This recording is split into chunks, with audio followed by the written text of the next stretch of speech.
Jejak di balik kabut. Karya Singgi Hadi Mintarja. Jilid 20. Dengan demikian, maka yang terjadi kemudian adalah pertarungan yang keras dan bersungguh-sungguh. Ki Semburwangi tidak lagi mengekang dirinya, apapun yang bakal terjadi dengan Paksi, seorang anak muda yang semula ditiliknya, apakah ia akan dapat diangkat menjadi muridnya. Namun yang terjadi kemudian adalah pertempuran yang sebenarnya. Paksi memang tidak mau mengalah. Orang yang menyebut dirinya Semburwangi itu telah beberapa kali merendahkan guru dan perguruannya. Karena itu, maka ia pun ingin membuktikan, bahwa guru dan perguruannya bukan sebagaimana dikatakan oleh Ki Semburwangi itu. Dengan demikian, maka pertarungan di dalam sanggar itu semakin lama menjadi semakin keras. Ki Semburwangi tidak akan membiarkan dirinya dihina oleh anak ingusan itu. Namun Paksi pun tidak mau kehilangan kebanggaannya atas guru dan perguruannya. Dengan demikian, maka Ki Semburwangi itu pun telah mengerahkan ilmunya untuk segera mengatasi lawannya yang masih sangat muda itu. Bahkan Ki Semburwangi tidak menghiraukan lagi, seandainya anak muda itu terbunuh dalam putaran yang seharusnya tidak lebih dari sebuah pendadaran. Paksi pun merasakan, betapa udara di sanggar itu serasa menjadi semakin panas. Ki Semburwangi bergerak semakin cepat. Tangannya seakan-akan tidak lagi hanya sepasang, tetapi beberapa pasang. Serangannya datang beruntun dari tangan yang seakan-akan menjadi beberapa pasang itu. Tetapi Paksi pun tidak membiarkan dirinya dilindas oleh kemarahan lawannya. Serangan-serangannya pun menjadi semakin kuat pula. Tangan dan kakinya seakan-akan menjadi semakin keras, bahkan sekeras batu hitam. Benturan-benturan yang kemudian terjadi, seakan-akan telah mengguncang sanggar itu. Tiang-tiangnya menjadi bergetar dan beberapa utas tali ijuk pengikat dinding pun menjadi putus.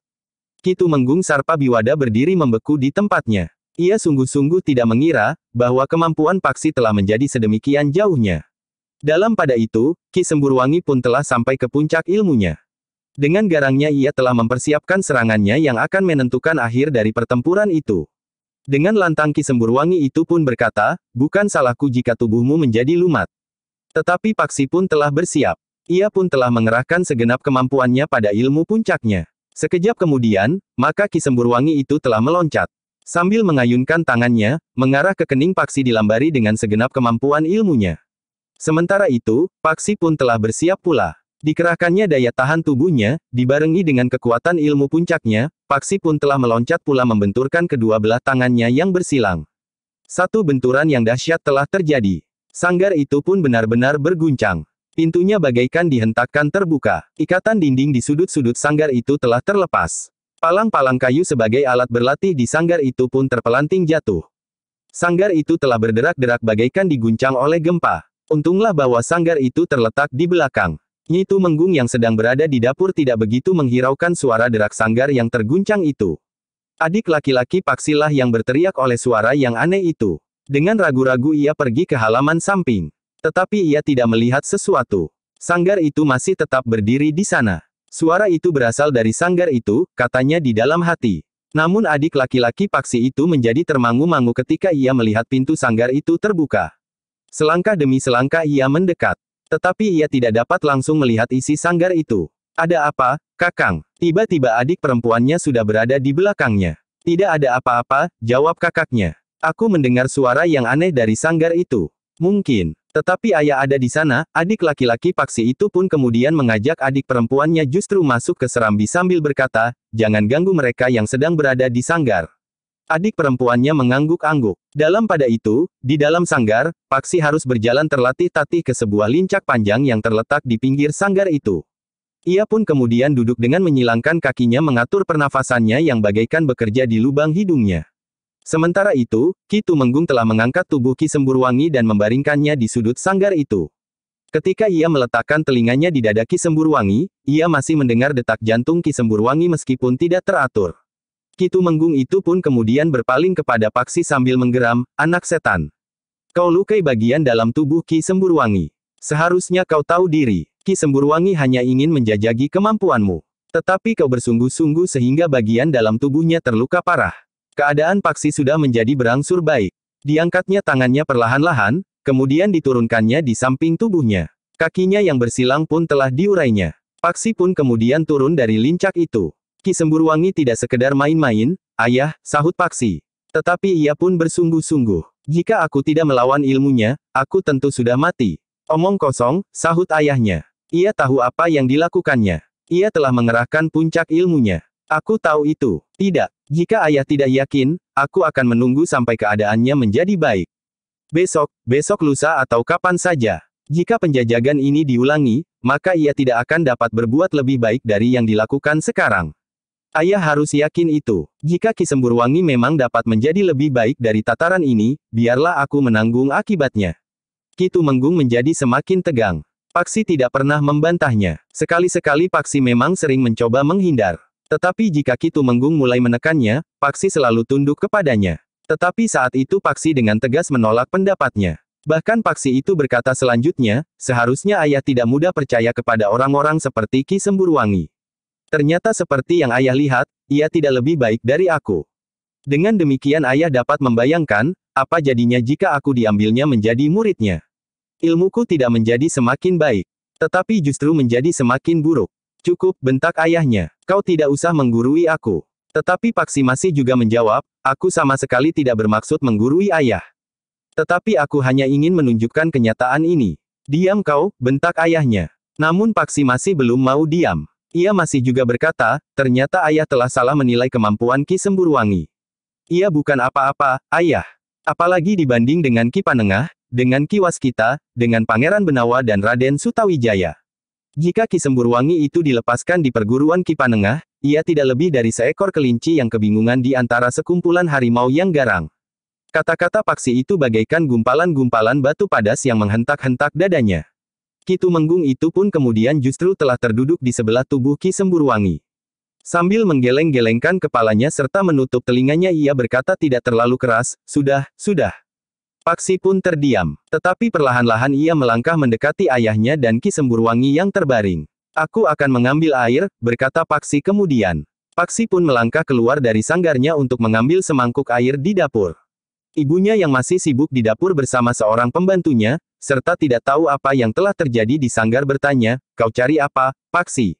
Air, ibu. Air masak tetapi yang sudah dingin. Dengan semangkuk air, Paksi pun kembali ke sanggar. Ketika di bibir Ki Semburwangi diteteskan beberapa titik air, maka bibir itu pun mulai bergerak-gerak.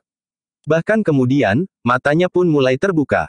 Titik-titik air itu diteteskan lagi di bibir Ki Semburwangi sehingga orang itu pun kemudian menjadi sadar. Ki Semburwangi mulai mengingat-ingat, apa yang telah terjadi. Ketika ia melihat Paksi, ia pun berusaha untuk bangkit sambil mengumpat kasar. Namun dadanya terasa menjadi sangat sakit. Berbaring sajalah, Ki Semburwangi. Aku akan membunuh anak iblis itu.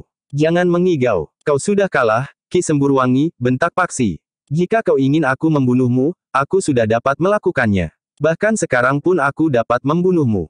Paksi, bentak Ki Tumenggung Sarpabiwada. Orang seperti Ki Semburwangi harus diyakinkan, bahwa ia sudah kalah. Otaknya harus menerima kenyataan ini atau aku benar-benar akan membunuhnya. Paksi, kau tidak boleh menjadi gila. Ki Semburwangi harus mengakui kekalahannya. Dan itu berarti aku tidak akan memilihnya menjadi guruku. Aku tidak ingin belajar kepadanya, karena ilmunya lebih rendah dari ilmuku. Cukup, bentak Ki Tumenggung. Tetapi Paksi sudah bertekad untuk menjatuhkan harga diri Ki Semburwangi sehingga ia mengakui apa yang telah terjadi. Karena itu, Paksi pun masih saja berkata lantang, kau harus mengakui kekalahan itu, Ki Semburwangi atau aku akan membunuhmu sekarang juga. Jangan bunuh aku, minta Ki Semburwangi. Permintaan itu memang tidak terduga sebelumnya akan terloncat dari bibir Ki Semburwangi. Permintaan itu sekaligus merupakan pengakuan, bahwa ia memang sudah dikalahkan dengan anak yang masih terlalu muda itu. Yang sebelumnya ingin dijajaginya, apakah ia pantas untuk menjadi muridnya? Paksi menarik nafas dalam-dalam. Orang yang menyebut dirinya Ki Semburwangi itu sudah benar-benar kehilangan harga dirinya dan mengakui kekalahannya.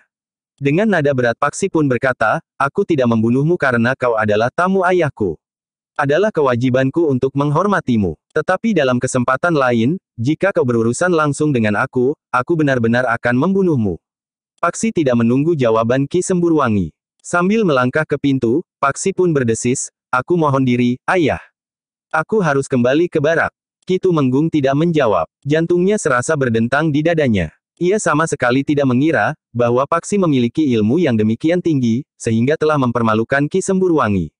Seorang yang akan diajaknya bekerja bersama untuk melemparkan Paksi ke tempat yang tidak diharapkannya.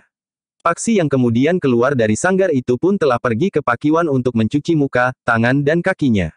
Kemudian dibenahinya pakaiannya dan ikat kepalanya. Sejenak kemudian, Paksi pun telah mencari ibunya yang ternyata sudah tidak berada lagi di dapur. Ketika Paksi menemui ibunya di ruang dalam, maka kedua adiknya pun ikut menemuinya pula. Aku akan mohon diri, Ibu, berkata Paksi. Bukankah kau akan bermalam di sini meskipun hanya semalam? Bertanya ibunya. Paksi tersenyum. Katanya, aku akan kembali ke barak. Di mana ayahmu sekarang? Ayah masih ada di sanggar bersama Ki Semburwangi. Masih ada yang mereka bicarakan. Apakah kau sudah minta diri kepada ayahmu? Sudah, Ibu. Mudah-mudahan dalam waktu dekat, aku dapat pulang lagi. Tetapi tentu tidak dapat terlalu sering. Aku mengerti, Paksi, desis ibunya. Namun tiba-tiba saja ayah Paksi telah muncul dari pintu butulan. Dipandanginya Paksi dengan mata yang bagaikan menyala. Dengan nada geram Ki Tumenggung itu pun berkata, kau akan menyesali kesombonganmu, Paksi. Paksi yang tidak terbiasa menjawab kata-kata ayahnya ternyata telah keluar dari kebiasaan itu. Sambil menatap wajah ayahnya bahkan langsung ke matanya, Paksi itu menjawab, aku akan menanggung segala akibatnya, ayah. Sekarang aku sudah puas, bahwa aku dapat menunjukkan kepada orang yang menyebut dirinya Semburwangi itu, tataran kemampuan murid Ki Panengah dan Ki Waskita. Biarlah orang itu mempunyai takaran terhadap perguruan yang dipimpin oleh Ki Panengah itu. Ki Tumenggung itu pun menggeretakkan giginya. Dengan suara bergetar ia pun berkata, bukan saja tataran ilmu yang kasar itu yang kau peroleh dalam perguruan yang dipimpin oleh Ki Panengah, tetapi juga ajaran agar kau berani menentang orang tuamu. Apakah aku menentang ayah? Paksi justru bertanya. Ki Semburwangi sendirilah bahkan atas persetujuan ayah, ingin menjajaki kemampuanku sesuai dengan tataran yang sebenarnya. Nah, aku sudah melakukannya. Jika ternyata ilmuku lebih tinggi dari ilmu Ki Semburwangi, tentu itu bukan salahku. Bukan salah Ki Panengah dan Ki Waskita. Tetapi salah Ki Semburwangi. Kenapa dengan ilmu yang rendah itu ia sudah berani menyatakan dirinya salah seorang dari pemimpin sebuah perguruan yang disebutnya besar dan berbobot? Sebelum Ki Tumenggung menyahut, Nyi Tumenggung yang ikut menjadi tegang itu pun bertanya, apa yang telah terjadi? Anakmu itu, Nyi, guru-gurunya telah mengajarinya untuk berani menentang orang tuanya. Benar begitu, Paksi. Menurut pendapatku, tidak Ibu. Aku telah melakukan perintah Ki Semburwangi atas persetujuan ayah. Aku dan Ki Semburwangi telah saling menjajaki kemampuan. Tetapi ternyata ilmuku lebih tinggi. Bukankah itu bukan salahku? Ketika Nyi Tumenggung kemudian berpaling memandang suaminya, maka Ki Tumenggung itu pun segera melangkah pergi. Paksi, desis ibunya, untuk pertama kalinya aku melihat kau berani membantah kata-kata ayahmu. Aku tidak membantah, Ibu. Aku hanya menjelaskan apa yang sebenarnya telah terjadi. Aku tidak pernah melupakan nasihat dan petunjuk ibu, kewajiban seorang anak kepada orang tuanya. Guru-guruku pun selalu memberikan petunjuk serupa di perguruan. Jadi kenapa ayahmu nampaknya menjadi sangat marah? Aku telah mengalahkan Ki Semburwangi. Mengalahkan, maksudmu? Paksi pun kemudian telah menceritakan apa yang terjadi di sanggar dengan singkat serta niat ayahnya memindahkan tempatnya berguru. Jantung Nyi Tumenggung menjadi berdebar-debar. Sementara itu Paksi pun bercerita berterus terang tentang sikap Ki Semburwangi yang agaknya bukan sekedar menjajaginya.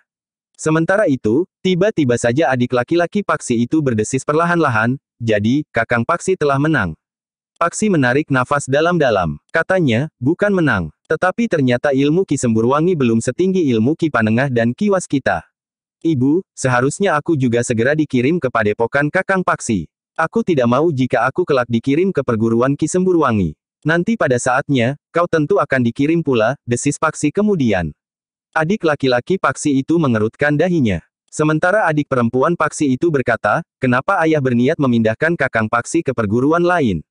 Yang menjawab adalah ibunya, tentu maksud ayah baik. Ayah ingin Kakang Paksi menjadi semakin tinggi ilmunya. Tetapi ternyata calon gurunya itu ilmunya lebih rendah dari Kakang Paksi. Karena itu, Kakang Paksi akan kembali ke perguruannya yang lama, jawab ibunya.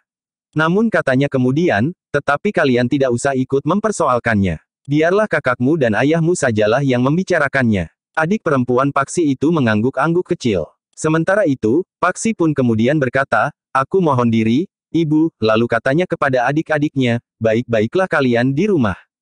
Kalian harus selalu membantu ayah dan ibu di rumah. Kalian tidak boleh menentang perintah dan petunjuk mereka. Kedua adiknya itu pun mengangguk-angguk. Demikianlah, sejenak kemudian Paksi pun telah berpacu meninggalkan rumahnya. Di hadapannya terbentang jalan panjang menuju ke hutan jabung, sementara matahari telah bersembunyi di balik bukit. Tetapi gelap malam tidak menghambat perjalanan Paksi, sehingga anak muda itu dengan selamat telah memasuki baraknya. Kedua orang gurunya serta kawan-kawan terkejut melihat kedatangannya. Mereka mengira bahwa Paksi akan bermalam di rumahnya. Kau tidak jadi bermalam di rumah, Paksi? Bertanya Ki Waskita. Sambil tersenyum Paksi menjawab, tidak, guru. Sedang ada tamu di rumahku. Berapa orang tamu yang datang ke rumahmu? Seorang, guru. Hanya seorang. Bukankah rumahmu cukup besar untuk menampung 10 orang tamu sekalipun? Paksi menarik nafas dalam-dalam. Ia pun kemudian bergumam seolah-olah kepada dirinya sendiri, tetapi yang seorang ini adalah tamu yang khusus. Paksi menarik nafas dalam-dalam. Dengan nada berat ia pun kemudian menceritakan apa yang terjadi di rumahnya kepada kedua orang gurunya.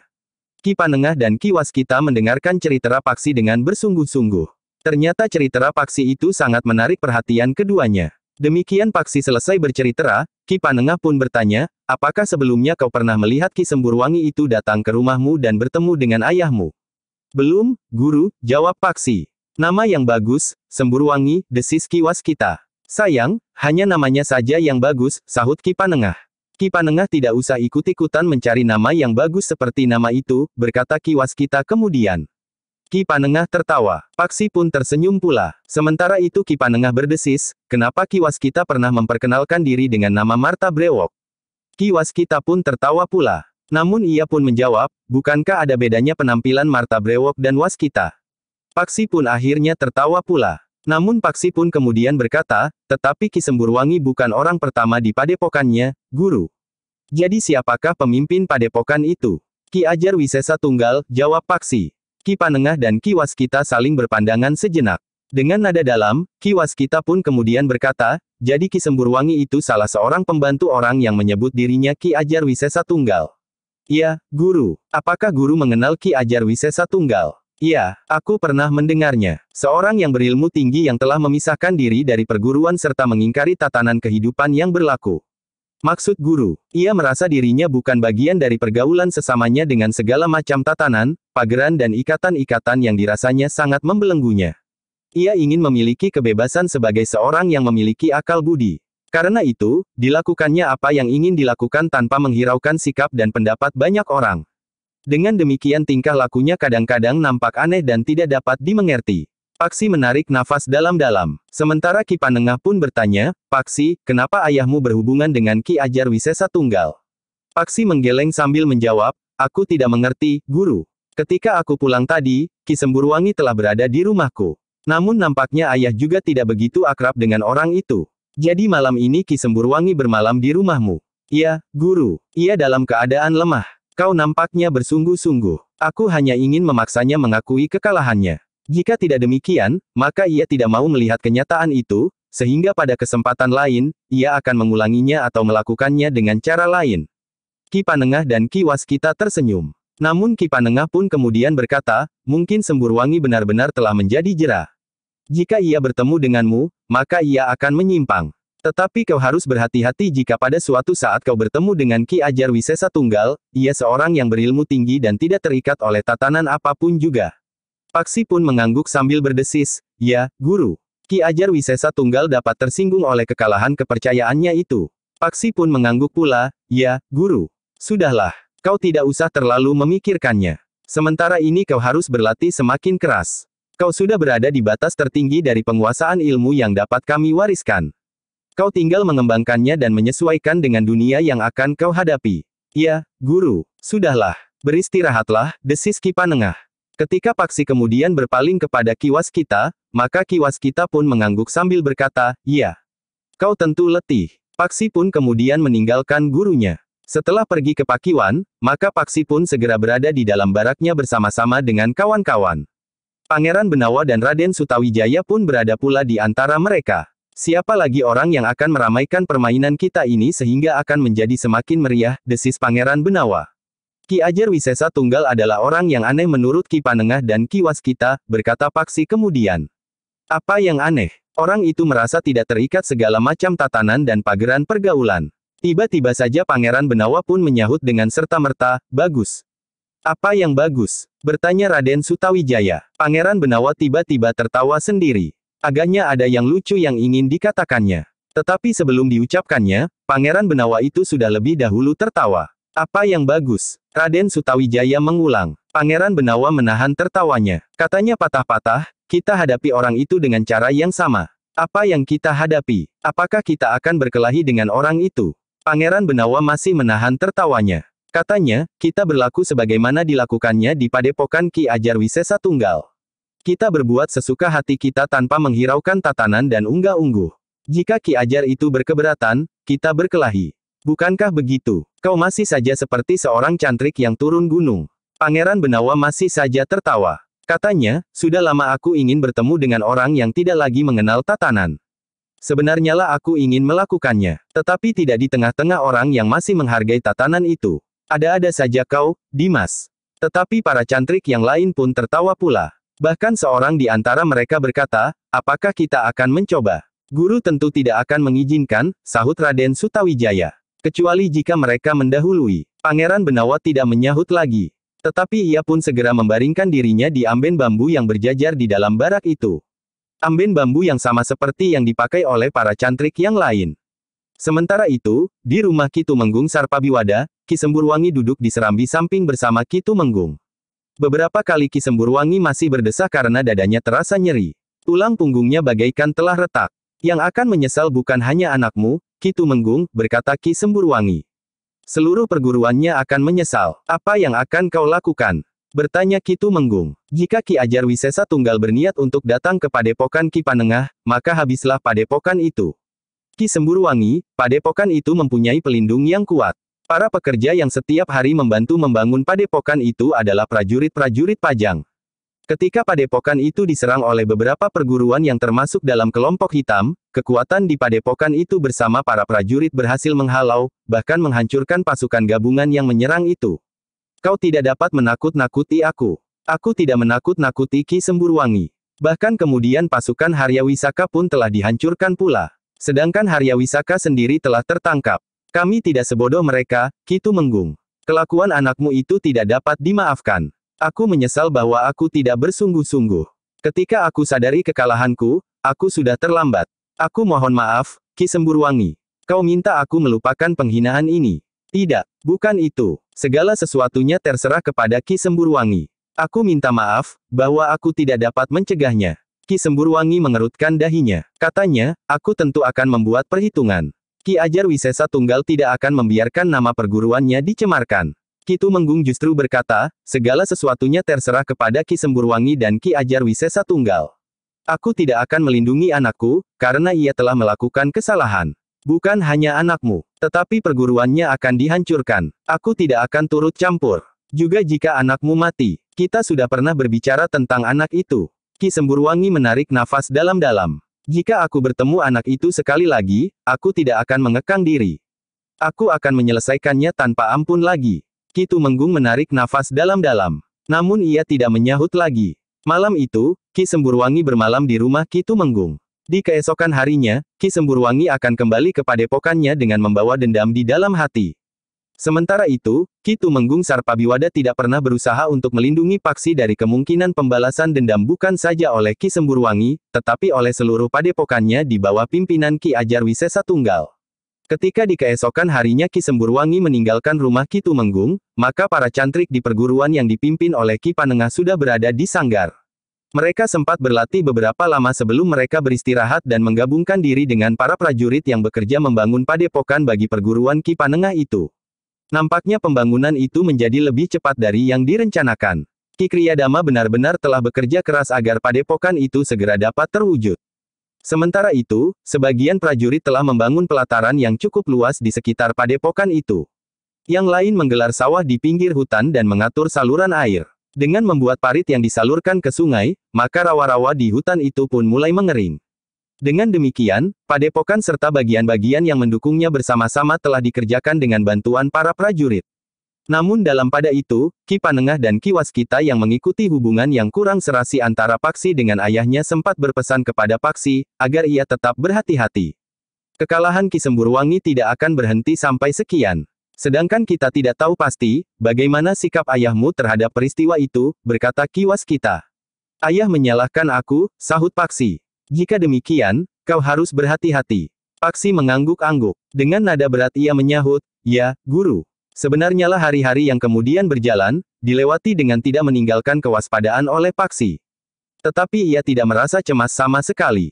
Apalagi ia yakin, bahwa keluarga dari padepokan itu tidak akan membiarkannya dihantui oleh dendam yang menyala di hati Ki Semburwangi. Namun Paksi terkejut ketika pada beberapa hari kemudian, seorang telah datang ke padepokannya untuk menemuinya. "Kau siapa?" bertanya Paksi. Satu sikap yang sombong. "Apakah kau tidak dapat berlaku lebih baik dengan unggah-ungguh yang lengkap?" "Maaf, Ki Sanak. Inilah aku. Senang atau tidak senang, aku tidak dapat berbuat lain dari sikapku ini. Kecuali jika aku berpura-pura." Orang itu mengerutkan dahinya. Katanya kemudian, "Baik, aku terima perlakuan ini. Apakah kau mempunyai keperluan dengan aku?" bertanya Paksi. "Jika tidak, aku tidak akan menemuimu di sini," jawab orang itu. Paksi memandang wajah orang itu dengan tajamnya. Tetapi orang itu hanya tersenyum-senyum saja. "Katakan, apakah kepentinganmu datang menemuiku di sini?" berkata Paksi kemudian. Orang itu justru tertawa. Paksi menyadari, bahwa orang itu tentu mempunyai niat yang tidak sewajarnya. Sikapnya semakin menjengkelkan. Tetapi Paksi harus mengekang diri. "Paksi," berkata orang itu, "kau sudah membuat satu kesalahan yang sangat besar. Kau telah menyakiti hati Ki Semburwangi, salah seorang utusan Ki Ajar Wisesa Tunggal." Paksi menarik nafas dalam-dalam. Dengan demikian maka ia sudah mendapat jawaban dari teka-teki tentang orang yang datang itu. "Jadi kau salah seorang pengikut Ki Ajar Wisesa Tunggal sebagaimana Ki Semburwangi. Iya, kau akan menyampaikan pesan Ki Ajar itu." "Dengar anak muda," berkata orang itu, "kau harus menebus kesalahanmu itu dengan mempertaruhkan perguruanmu. Persoalanku dengan Ki Semburwangi tidak ada hubungannya dengan perguruanku. Kami tidak peduli. Apalagi kau beberapa kali menyebut, bahwa kau adalah murid Ki Panengah dan Ki Waskita. Nah, sekarang pertemukan aku dengan Ki Panengah dan Ki Waskita. Untuk apa? Biarlah mereka meratapi perguruan mereka yang baru akan bangkit ini. Tetapi perguruan ini akan hancur sebelum sempat menghuni padepokan yang dibuat dengan banyak tenaga dan biaya ini. Apa maksudmu? Biarlah aku berbicara dengan gurumu. Siapa namamu? Aku akan berbicara dengan gurumu. Jika kau tidak mau menyebut namamu, aku tidak akan mempertemukan kau dengan kedua orang guruku. Kau memang anak setan, Paksi. Sebut namamu." Orang itu termangu-mangu sejenak.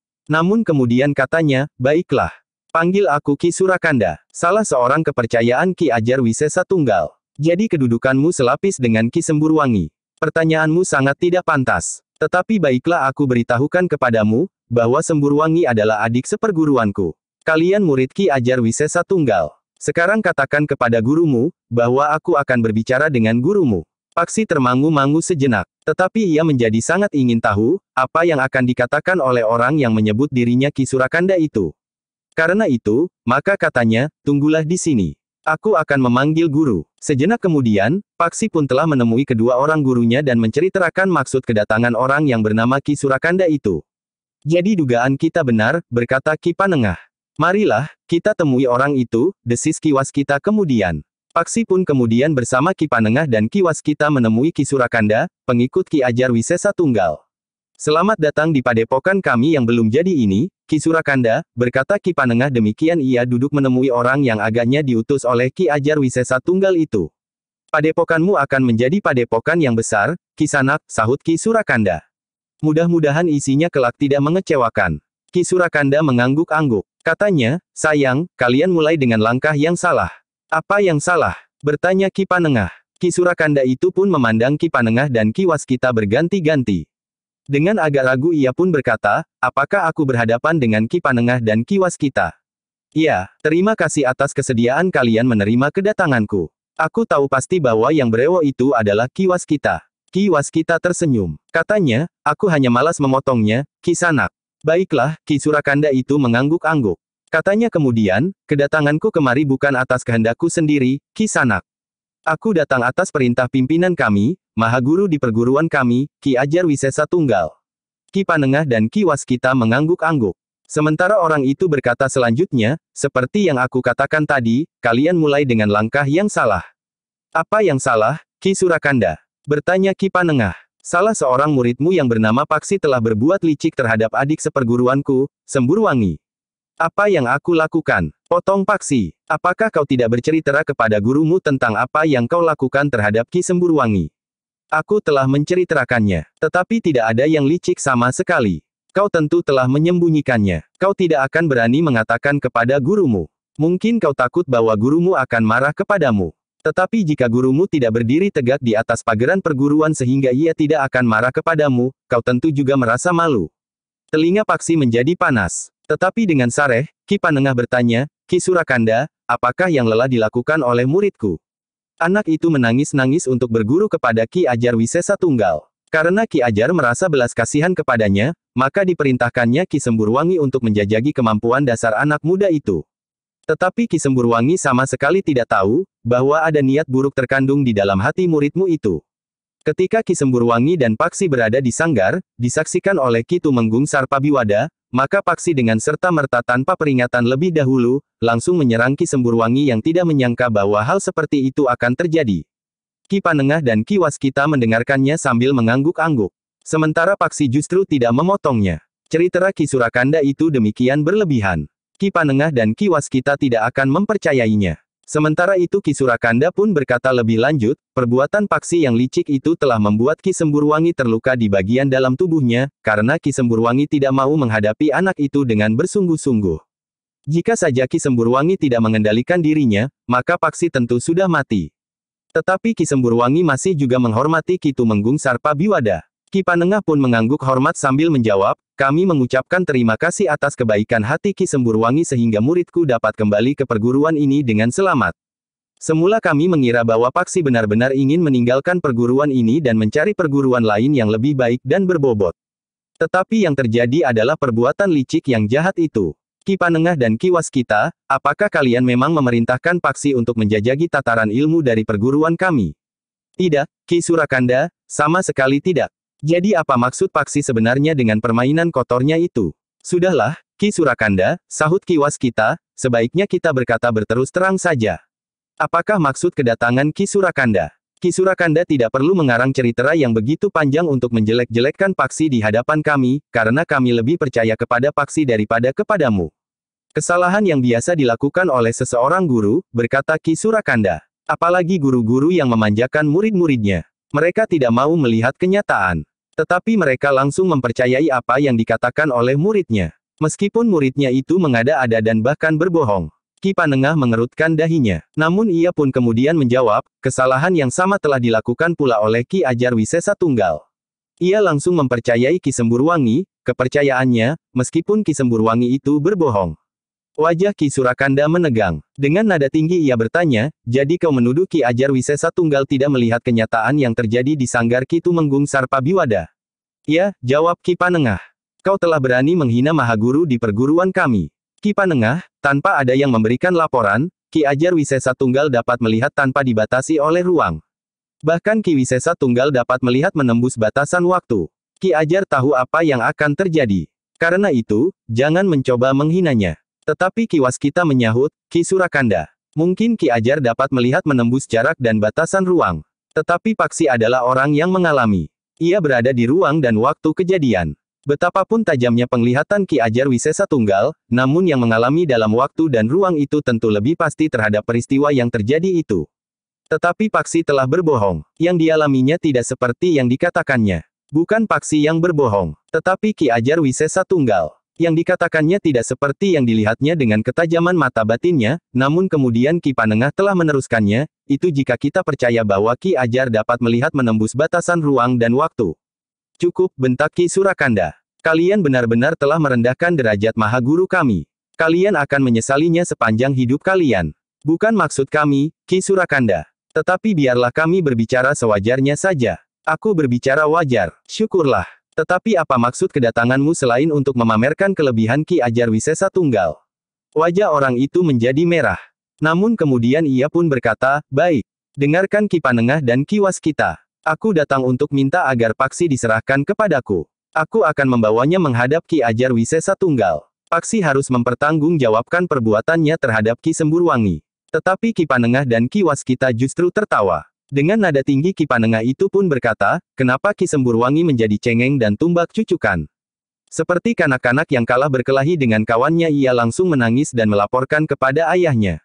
Kemudian ayahnya lah yang menantang kanak-kanak kawannya bermain itu untuk berkelahi. Cukup, cukup, Ki Surakanda berteriak. Kenapa kalian menjadi demikian sombongnya sehingga kalian berani menghina perguruan kami? Kami tidak bermaksud menghina, Ki Surakanda. Tetapi itu tidak wajar sama sekali. Kau tentu sudah mengetahui jawaban kami.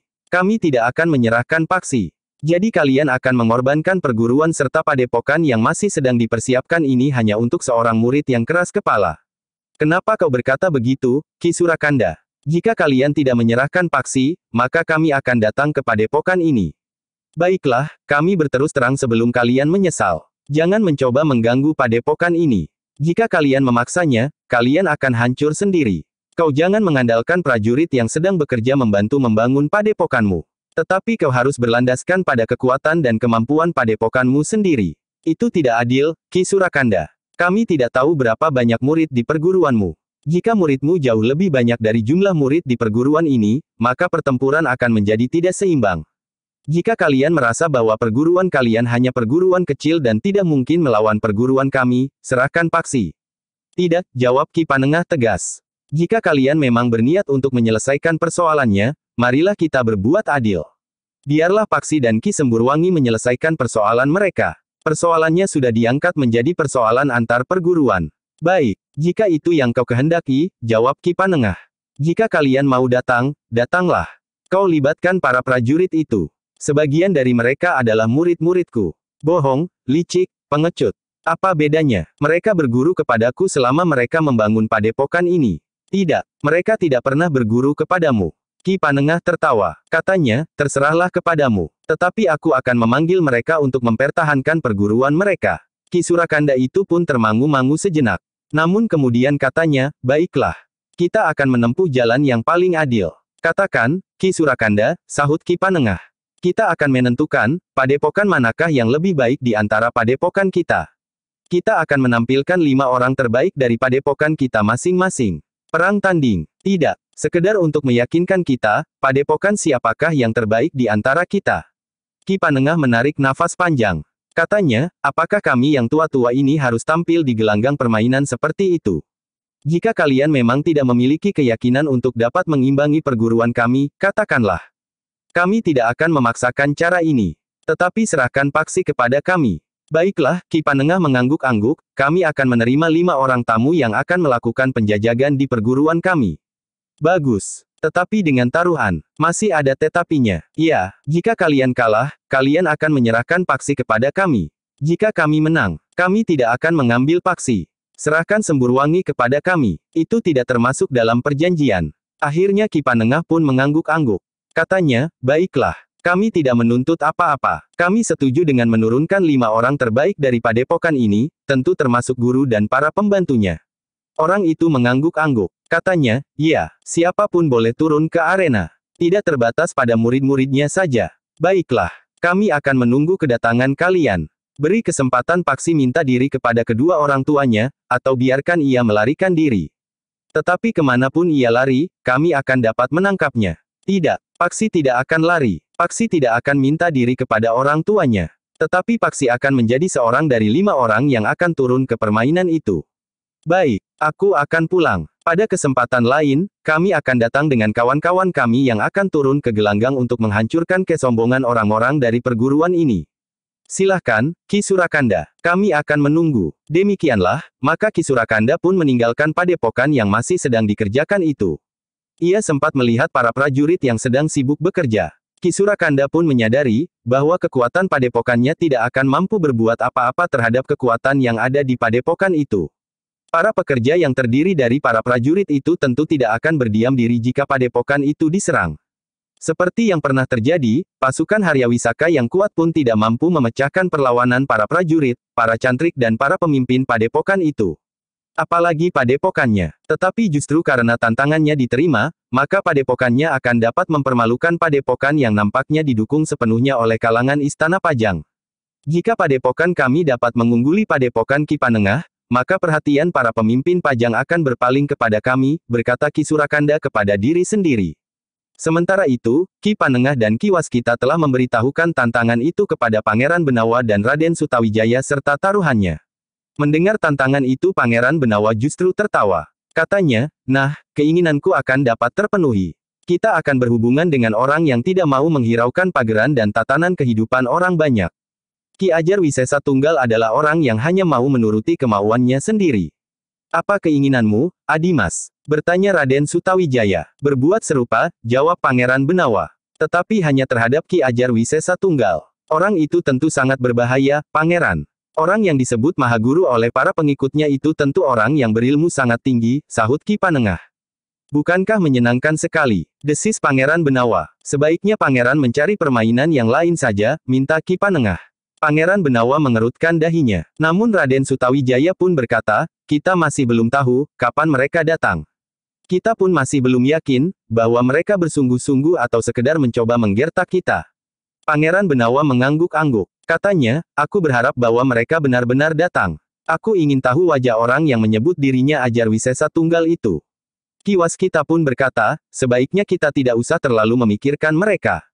Bukannya kita menjadi lengah. Tetapi kita tidak akan menjadi sangat terikat dengan tantangan utusan Ki Ajar Wisesa Tunggal itu. Pangeran Benawa menarik nafas dalam-dalam. Tetapi ia tidak berkata apa-apa lagi. Namun bagaimanapun juga, orang-orang dari perguruan Ki Panengah itu harus mempersiapkan diri. Jika benar mereka datang berlima, maka yang harus bersiap-siap menghadapi mereka adalah Ki Panengah sendiri, Ki Waskita, Pangeran Benawa, Raden Sutawijaya dan Paksi. Namun untuk menurunkan Pangeran Benawa dan Raden Sutawijaya, Ki Panengah harus mendapat izin dari Ki Gede Pemanahan. Karena itu, maka di hari berikutnya, Ki Panengah dan Raden Sutawijaya telah pergi ke Pajang untuk menghadap Ki Gede Pemanahan. Mendengar tantangan dari Ki Ajar Wisesa Tunggal lewat Ki Surakanda, Ki Gede Pemanahan tertawa. Katanya, ada baiknya untuk menguji kemampuan murid-murid dari perguruan Ki Panengah. Sebenarnya kami tidak perlu menguji lagi, Ki Gede. Kami sudah meyakini kemampuannya. Tetapi kami tidak berani melakukannya tanpa izin Ki Gede. Apalagi Pangeran Benawa. Tetapi agaknya Pangeran Benawa sulit untuk dicegah selain kami memang tidak mempunyai orang lain yang memiliki kemampuan setinggi Pangeran Benawa, karena perguruan kami masih sangat muda. Memang sulit untuk mencegah Pangeran Benawa jika ia sudah menyatakan satu keinginan. Aku akan menghadap Sultan. Jika Sultan berkeberatan, aku akan memberitahukan kepada Ki Panengah. Kami menunggu, Ki Gede. Jika besok aku tidak datang, atau tidak ada utusanku menemui Ki Panengah, berarti tidak ada keberatan apa-apa. Baik, Ki Gede. Mudah-mudahan tidak ada kesulitan apa-apa. Usahakan agar Pangeran Benawa tidak ingin langsung bertemu dengan Ki Ajar Wisesa Tunggal. Iya, Ki Gede. Ki Ajar pun tentu akan mempunyai perhitungan yang lebih baik setelah Paksi mampu mengalahkan salah seorang kepercayaannya yang bernama Semburwangi itu. Iya, Ki Gede. Baiklah. Aku pun minta Sutawijaya berhati-hati. Jangan merendahkan orang lain. Mungkin di padepokan itu tidak terdapat orang berilmu sangat tinggi. Tetapi Ki Ajar Wisesa Tunggal akan dapat minta bantuan kepada sahabat-sahabatnya. Baik, Ayah. Aku akan berhati-hati. Aku pun akan berusaha agar Adimas Pangeran Benawa tidak menganggap kehadiran Ki Ajar Wisesa Tunggal itu sebagai satu permainan. Tetapi ia harus bersungguh-sungguh. Usahakan agar Pangeran Benawa tidak langsung berhadapan dengan Ki Ajar itu sendiri jika Ki Ajar itu langsung terjun di arena. Baik, Ayah. Aku akan mencoba mengekangnya. Setelah mendapat beberapa pesan dari Ki Gede, maka Ki Panengah dan Raden Sutawijaya pun telah minta diri. Nanti aku akan menghadap Kangjeng Sultan, berkata Ki Gede kemudian.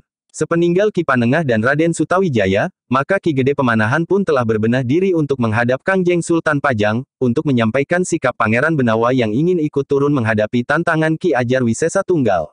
Namun ketika Ki Gede sampai di istana, maka seorang pelayan dalam memberitahukan agar Ki Gede menunggu sebentar.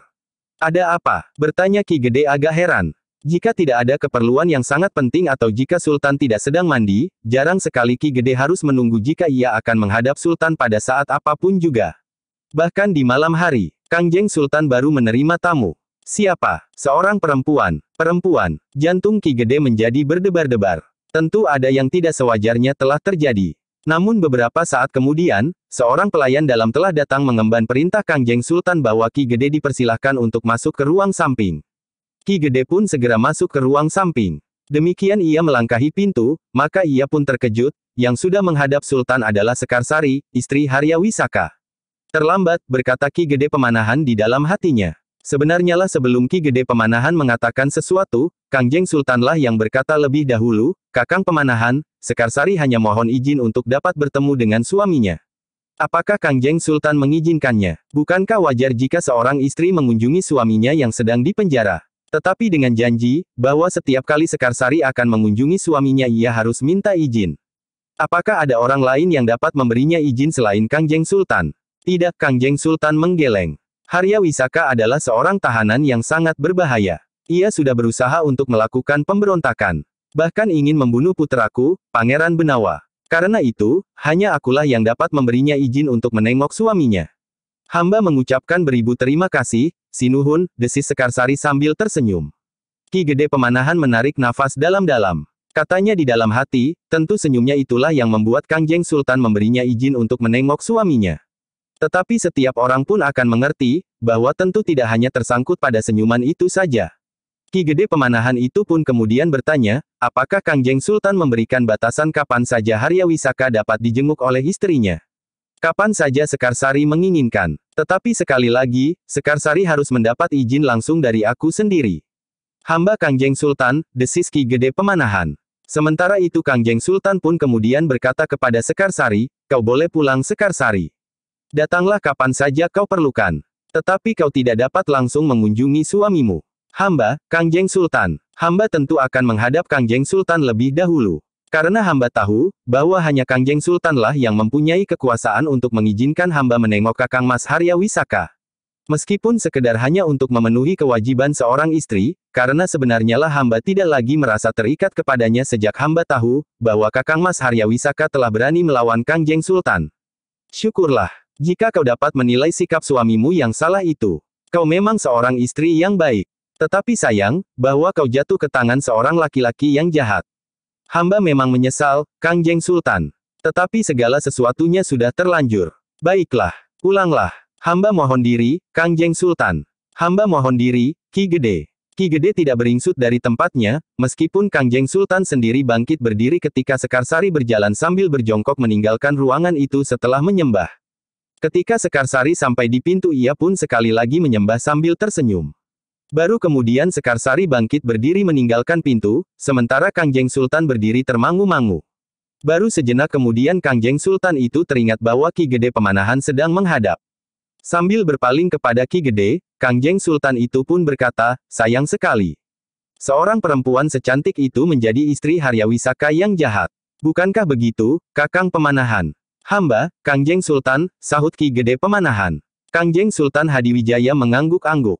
Namun kemudian ia pun bertanya, apakah ada sesuatu yang penting akan kau sampaikan, Kakang? Hamba, Kangjeng Sultan. Tentang apa? Ki Gede Pemanahan pun mencoba menjelaskan, apa yang telah disampaikan kepadanya oleh Ki Panengah. Tetapi nampaknya Kangjeng Sultan tidak begitu memperhatikannya. Setiap kali Kangjeng Sultan Hadiwijaya itu merenung dan menerawang ke dalam angan-angannya. Ampun Kangjeng Sultan, berkata Ki Gede Pemanahan kemudian, hamba ingin mohon titah Kangjeng Sultan tentang putra Kangjeng Sultan, Pangeran Benawa yang berada di padepokan itu. Apakah Kangjeng Sultan mengizinkan jika Pangeran Benawa ingin turun ke gelanggang untuk ikut serta bertanding melawan orang-orang dari padepokan Ki Ajar Wisesa Tunggal? Tetapi jawab Kangjeng Sultan Hadiwijaya agak mengecewakan Ki Gede. Katanya, terserah kau saja, Kakang. Kau tentu cukup bijaksana untuk menilai, apakah Benawa pantas turun ke gelanggang atau tidak. Hamba mohon pertimbangan Paduka. Terserah saja kepada Kakang. Ki Gede Pemanahan tahu pasti, apa yang sedang bergejolak di dada Kangjeng Sultan Hadiwijaya. Karena itu, tidak ada gunanya jika ia berusaha mendesak agar Kangjeng Sultan itu sedikit bersungguh-sungguh menghadapi persoalan yang dibawanya. Karena itu, maka Ki Gede pun segera minta diri meninggalkan Kangjeng Sultan yang kemudian lebih banyak merenung itu. Tentu Sekarsari yang telah menyebabkan Kangjeng Sultan tenggelam dalam dunia angan-angannya, berkata Ki Gede Pemanahan di dalam hatinya. Perempuan itu selicin suaminya, tetapi aku terlambat mencegahnya. Siapakah yang telah membawanya menghadap Kangjeng Sultan? Tetapi titah Sultan sudah terlanjur dijatuhkan. Sekarsari dapat mengunjungi suaminya di dalam bilik tahanannya asal mendapat izin langsung dari Kangjeng Sultan sendiri. Tidak ada yang dapat merubah keputusan itu kecuali Kangjeng Sultan sendiri, berkata Ki Gede kepada diri sendiri. Sebenarnya lah keputusan itu diambil ketika hati Kangjeng Sultan sedang kabur melihat kecantikan Sekarsari. Sebelumnya Kangjeng Sultan memang pernah melihat dan bertemu dengan perempuan itu. Tetapi Sekarsari tidak menunjukkan sikap seperti yang baru saja dilakukan. Ia pun tidak tersenyum-senyum selain menundukkan kepalanya dan bahkan agak lebih banyak berusaha menyembunyikan wajahnya. Tetapi dalam satu kepentingan yang khusus, Sekarsari sengaja menengadahkan wajahnya yang cantik, meredupkan matanya dan menghiasi bibirnya yang kemerah-merahan dengan senyuman yang sangat manis. Ki Gede Pemanahan memang tidak dapat berbuat apa-apa. Tetapi Ki Gede Pemanahan bukannya tidak berusaha sama sekali. Ia telah mendatangi para petugas yang menjaga bilik tahanan Haryawisaka dan memperingatkan agar mereka berhati-hati. Akan ada perintah, bahwa istri Haryawisaka diperkenankan menemui suaminya langsung dari Kangjeng Sultan, berkata Ki Gede Pemanahan. Karena itu berhati-hatilah. Baik, Ki Gede, jawab pemimpin prajurit yang bertugas jaga. Sampaikan peringatan ini kepada prajurit yang bertugas kemudian. Baik, Ki Gede, jawab pemimpin prajurit itu. Di hari berikutnya, Ki Gede justru telah memerlukan pergi ke hutan Jabung dengan beberapa orang pengawal. Kedatangannya agak mengejutkan Ki Panengah. Agaknya Kangjeng Sultan berkeberatan jika Pangeran Benawa turun ke gelanggang. Jika demikian, maka Ki Panengah akan mengalami kesulitan untuk mencegahnya. Biarlah Ki Gede berbicara langsung dengan Pangeran Benawa, berkata Ki Panengah di dalam hatinya. Tetapi ternyata Ki Gede tidak membawa perintah untuk membatalkan keinginan Pangeran Benawa untuk ikut bertanding melawan orang-orang dari perguruan yang dipimpin oleh Ki Ajar Wisesa Tunggal. Tetapi khusus kepada Ki Panengah dan Ki Waskita, Ki Gede Pemanahan telah menceritakan keputusan Kangjeng Sultan tentang izin yang diberikan kepada Sekarsari untuk menengok suaminya. Haryawisaka akan menjadi semakin keras kepala, berkata Ki Gede. Jika demikian, biar saja Haryawisaka berada dalam tahanan sampai seumur hidupnya jika ia masih tetap dalam pendiriannya. Tetapi permintaan istrinya akan merambat dari sedikit ke sedikit lagi, dan selanjutnya. Jika Kangjeng Sultan sudah hanyut dan larut dalam kehangatan sikap Sekarsari yang nampaknya akan mengorbankan apa saja bagi suaminya, maka segala permintaan Sekarsari akan dipenuhinya. Tetapi tentu tidak dengan kebebasan Haryawisaka. Ki Gede menarik nafas dalam-dalam. Katanya, mudah-mudahan Kangjeng Sultan masih ingat, bahwa Haryawisaka itu seorang yang sangat berbahaya. Tetapi Haryawisaka itu akan berbahaya bagi Kangjeng Sultan sendiri. Ki Gede mengangguk-angguk. Namun katanya kemudian, tetapi Kangjeng Sultan sudah mulai tidak menghiraukan puteranya. Ketika aku memberitahukan niat Pangeran Benawa untuk turun ke medan, Kangjeng Sultan menyerahkan keputusannya kepadaku. Seakan-akan Kangjeng Sultan tidak sempat memikirkan kemungkinan-kemungkinan yang dapat terjadi atas puteranya itu. Ki Panengah dan Ki Waskita saling berpandangan sejenak. Namun kemudian Ki Waskita lah yang bertanya, menurut pendapat Ki Gede, aku akan minta Pangeran Benawa berhati-hati. Aku akan menyarankan kepada Ki Panengah dan Ki Waskita, jika ingin menurunkan 5 orang di gelanggang, maka kelima orang itu tidak dibatasi dengan lawan masing-masing. Yang terjadi adalah, 5 orang melawan 5 orang. Itu saja. Aku mengerti, Ki Gede. Pertarungan ini penting bagi kelangsungan padepokan ini. Jika kalian tidak berhasil, maka setiap orang akan segera berpaling dari padepokan yang kita harapkan akan dapat tumbuh subur di kemudian hari ini. Mereka akan segera memilih padepokan Ki Ajar Wisesa Tunggal. Meskipun sebenarnya ukuran keberhasilan sebuah padepokan tidak hanya pada kemampuan olah kanuragan para pemimpinnya. Tetapi banyak sekali ilmu yang penting bagi sisi-sisi kehidupan yang lain daripada beradu kekerasan. Iya, Ki Gede. Nah, beritahu aku jika benar Ki Ajar Wisesa Tunggal datang, jika ada kesempatan. Kecuali jika mereka datang langsung menantang memasuki arena. Tetapi mereka tentu membawa saksi. Mereka ingin kemenangan mereka segera tersebar di seluruh Pajang. Ki Ajar Wisesa Tunggal pun akan segera membangun padepokannya menjadi lebih besar lagi. Iya, Ki Gede. Tetapi aku tidak yakin, bahwa Ki Ajar akan jujur. Maksudku, apakah ia tidak akan minta bantuan dari perguruan lain? Kami sudah mempertimbangkan kemungkinan itu. Baiklah, berhati-hatilah. Aku percaya kepada Ki Panengah dan Ki Waskita. Tetapi sekali lagi aku berpesan, agar kalian berlima terjun dalam satu kesatuan. Baik, Ki Gede. Kami akan menyaratkannya. Karena kekuatan sebuah perguruan itu juga dinilai dari keutuhannya. Bukan seorang-seorang. Baik, Ki Gede. Ki Gede pun tidak terlalu lama berada di hutan Jabung.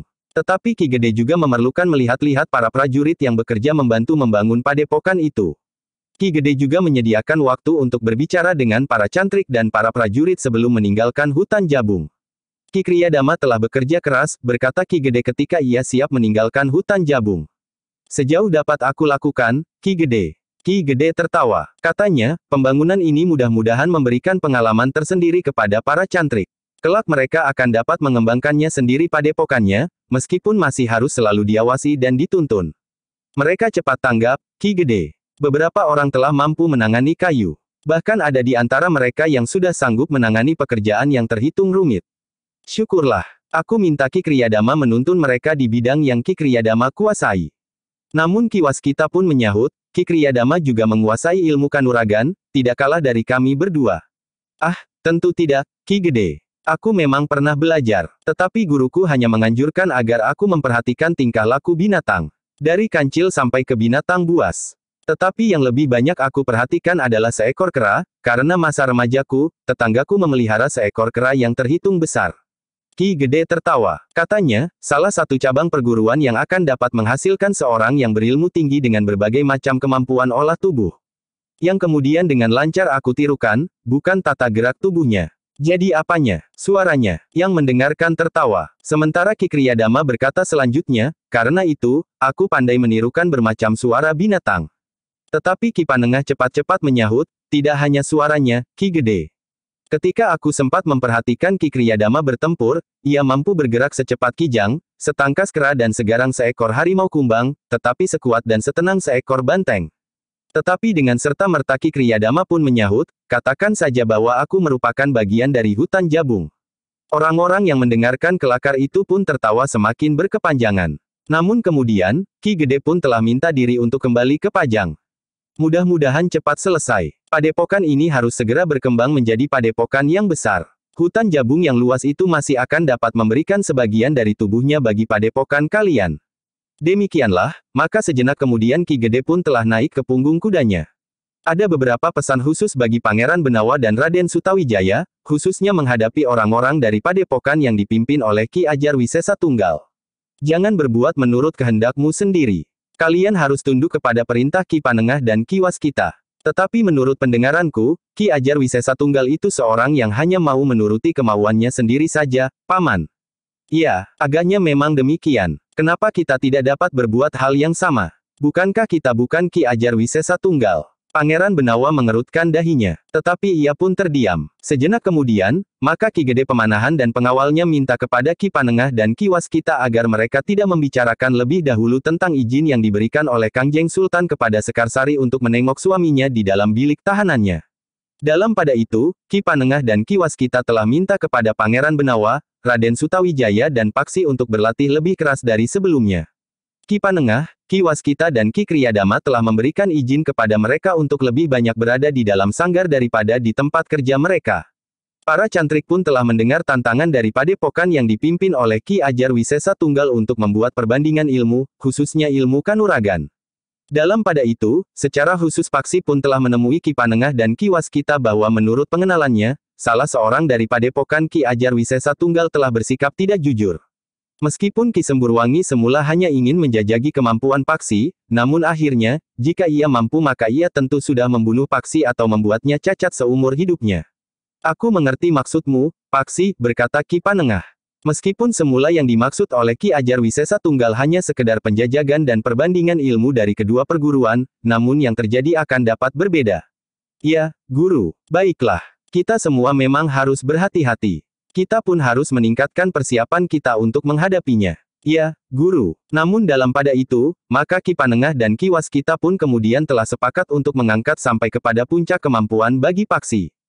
Keduanya menyadari bahwa di antara kelima orang yang mungkin akan turun ke gelanggang, Paksilah yang paling lemah. Karena itu, maka agar tidak terjadi sesuatu atas Paksi, ia harus mendapat peningkatan seperlunya. Mudah-mudahan kita mempunyai waktu lebih dari 3 hari 3 malam, berkata Ki Panengah. Iya, sedikitnya kita memerlukan waktu sepanjang itu untuk menempa Paksi sampai ke puncak. Untunglah bahwa tubuh dan jiwanya telah dipersiapkan dengan baik, sehingga pewarisan ilmu puncak itu tidak akan mengejutkannya. Baiklah, kita akan mencobanya. Jika dalam waktu 3 hari 3 malam orang-orang Ki Ajar itu datang, kita minta Ki Kriyadama untuk menggantikannya. Tetapi Ki Kriyadama bukan keluarga perguruan kita. Apa boleh buat? Tetapi sekarang ia merupakan keluarga besar kita di sini. Akhirnya Ki Panengah dan Ki Waskita memutuskan untuk mewariskan ilmu yang memiliki kekuatan yang sulit diimbangi. Hanya orang-orang berilmu sangat tinggi sajalah yang akan dapat menahan ilmu itu. Ilmu yang telah diolah dan dimatangkan oleh Ki Waskita dan Panengah khusus bagi Paksi Pamekas.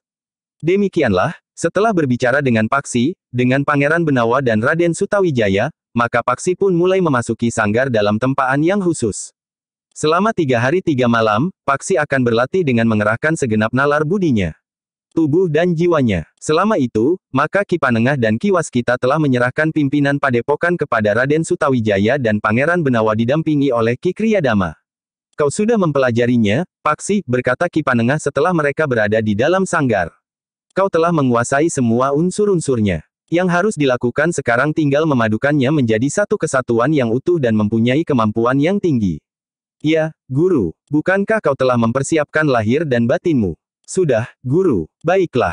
Kita akan segera mulai. Pusatkan segala nalar budimu. Jangan hiraukan apapun yang terjadi di luar sanggar. Jika kau gagal, maka kau harus mengulanginya lagi. 3 hari 3 malam. Ya, Guru. Lupakan Ki Ajar Wisesa Tunggal. Ya, Guru. Lupakan sikap ayahmu. Ya, Guru. Lupakan apa saja. Ya, Guru. Lakukan dengan keutuhan jiwa dan ragamu, serta kebulatan tekadmu. Panjatkan doamu, agar usahamu untuk mewarisi ilmu ini dapat berlangsung dengan selamat dan berhasil baik. Ya, Guru. Demikianlah, maka Paksi pun mulai dengan penempaan diri selama 3 hari 3 malam untuk menguasai puncak ilmunya, yang sebenarnya unsur-unsurnya telah dimilikinya. Demikianlah, Ki Panengah dan Ki Waskita telah menuntun Paksi sehingga Paksi menemukan keutuhan ilmu yang disadapnya dari kedua orang gurunya. Sejak hari pertama, Paksi seakan-akan telah dihadapkan kembali pada unsur-unsur yang benar-benar telah dikuasainya. Namun seolah-olah Paksi telah bergerak dalam sebuah lingkaran yang berputar pada satu pusaran. Setiap kali ia bertemu kembali dengan apa yang telah dikenalnya. Namun Paksi seakan-akan bergerak semakin lama semakin tinggi. Unsur-unsur yang wujud wadaknya sama itu ternyata memiliki sifat dan makna yang semakin dalam dan semakin tinggi, sehingga akhirnya Paksi seakan-akan telah berputar di puncak sebuah pusaran. 3 hari 3 malam, Paksi terpisah dari dunia luar. Ia terpisah dari kawan-kawan, dari padepokan yang sedang dibangun, dari hutan jabung, dari tantangan Ki Ajar Wisesa Tunggal dan dari sikap ayahnya yang tidak dimengertinya. 3 hari Paksi ditempa lahir dan batinnya. Ia makan apa yang diberikan kepadanya oleh gurunya. Ia berhenti menempa diri jika gurunya memberinya isyarat kepadanya. Tetapi ia pun harus melakukan apa yang harus dilakukan sesuai dengan perintah guru-gurunya. Paksi yang sebelumnya telah diberitahu oleh gurunya, bahwa ia sudah tuntas dengan dasar ilmunya, kini Paksi telah menemukan kedalamannya. Karena itu, maka unsur-unsur gerak yang dikuasainya bobotnya seakan-akan telah berubah. Kedua gurunya yang menuntunnya tidak ragu-ragu lagi, bahwa kesiapan wadak dan batin Paksi telah cukup mapan. Karena itu, maka Paksi pun kemudian telah sampai pada saatnya untuk sampai pada puncak penguasaan ilmunya. Demikianlah, pada hari yang ketiga, sejak ia menapak di tengah-tengah sanggar, maka Paksi sudah diarahkan untuk mencapai puncak penguasaan ilmunya. Hari pun berjalan dengan lamban. Udara di sanggar terasa panas. Paksi dalam olah lakunya, telah mengerahkan segenap tenaga dan kemampuannya. Setapak demi setapak Paksi bagaikan memanjat tebing. Tangan dan kakinya harus mencengkam batu-batu padas yang tajam, sehingga terasa menjadi pedih. Keringatnya mengalir dari seluruh lubang-lubang kulit di tubuhnya, mengalir menitik membasahi lantai sanggar. Pada saat matahari mencapai puncak langit, maka Paksi pun telah sampai pada puncak lakunya. Dihentakannya segenap tenaganya yang masih tersisa. Ia tidak boleh gagal justru pada saat-saat terakhir. Sehingga pada saatnya, Paksi terasa kembali berada dalam pusaran yang mengangkatnya semakin tinggi. Kembali ia pada unsur-unsur gerak yang sudah dikenalinya dengan baik, tetapi dalam sifat dan makna yang lebih dalam, sehingga akhirnya, Paksi benar-benar telah berada di puncak. Akhirnya semuanya pun lenyap. Paksi telah terhempas berdiri di lantai sanggarnya. Disilangkannya tangannya di dadanya. Kaki kanannya ditariknya mundur setengah langkah sambil merendah pada lututnya. Namun kemudian Paksi pun meloncat maju sambil mengayunkan tangan kanannya menghantam sasaran. Ki Panengah dan Ki Waskita memang telah meletakkan sebongkah batu padas sebesar anak sapi di dalam sanggar itu sebelum Paksi memasuki sanggar itu 3 hari yang lalu. Sebongkah batu padas itulah yang kemudian menjadi sasaran ayunan tangannya. Akibatnya mengejutkan. Batu padas itu pun bagaikan meledak, pecah berserakan. Setelah pecahan-pecahan kecil yang menghambur itu runtuh dan terserak di lantai sanggar, Paksi pun menarik nafas dalam-dalam. Laku yang dijalaninya rasa-rasanya merupakan tataran yang berlanjut dari yang pernah dilakukan di dalam goa di balik air terjun bersama Ki Marta Brewok. Saat mata batinnya melihat dirinya sendiri menjalani laku, sehingga sampai pada puncak laku yang dijalaninya, saat Paksi melihat dirinya sendiri mengungkapkan inti kekuatan yang terangkum di dalam diri dan mengangkatnya ke permukaan. Kini segala sesuatunya telah ternyata. Ilmunya yang telah luluh di dalam dirinya, menyatu dengan wujud kewadagannya, sehingga menjadi satu kekuatan yang jarang ada duanya. Ketika Paksi menyadari sepenuhnya akan keberadaannya di dalam sanggar, maka ia melihat kedua orang gurunya berdiri di hadapannya sampai tersenyum. Dengan nada lembut Ki Waskita yang pernah dikenalnya dengan nama Ki Marta Brewok itu berkata, aku yakin bahwa kau akan dapat melakukannya pada waktunya. Bahkan kau masih mempunyai waktu hampir setengah hari tersisa. Apa yang pernah kau lakukan di balik air terjun itu merupakan rintisan jalanmu ke puncak ilmu sekarang ini. Tetapi hati-hati dengan ilmumu ini. Ilmumu harus berarti bagi banyak orang. Bukan sebaliknya. Kau pun harus bersyukur bahwa kau mendapat kemampuan untuk mengungkapkan kekuatan dan tenaga yang ada di dalam dirimu dengan laku yang berat. Paksi menundukkan kepalanya. Ia mulai merasa bahwa tubuhnya sangat letih dan bahkan kekuatannya seakan-akan telah terkuras habis. Agaknya kedua gurunya menyadari akan keadaan itu. Karena itu, maka katanya, beristirahatlah. Lepaskan segala ketegangan. Kemudian duduklah di lincak bambu itu. Paksi pun masih melakukan beberapa gerak lagi untuk melepaskan ketegangan dengan mengendorkannya. Kemudian ia pun melangkah gontai ke lincak bambu panjang di pinggir sanggar itu. Kau telah selesai menjalani laku, Paksi. Sudah lama kau dipersiapkan untuk melakukannya. Agaknya hubungan yang buruk dengan perguruan yang dipimpin oleh Ki Ajar Wisesa Tunggal telah mendorong agar kau lebih cepat melakukannya. Aku hanya dapat mengucapkan terima kasih, Guru, suaranya terdengar dalam sekali. Kau telah menguasai ilmu yang kami sebut guntur geni. Paksi menarik nafas dalam-dalam. Sekali lagi ia berkata, terima kasih, Guru. Semoga ilmumu berguna bagi banyak orang. Paksi tidak menyahut. Namun sekali-sekali ia menarik nafas dalam-dalam untuk melonggarkan nafasnya. Bersiaplah. Kita akan keluar dari sanggar ini.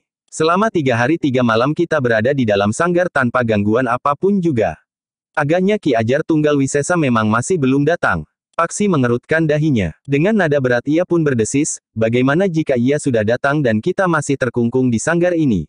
Aku sudah berpesan, jika Ki Ajar Wisesa Tunggal datang, Raden Sutawijaya akan memanggil aku dan Ki Waskita.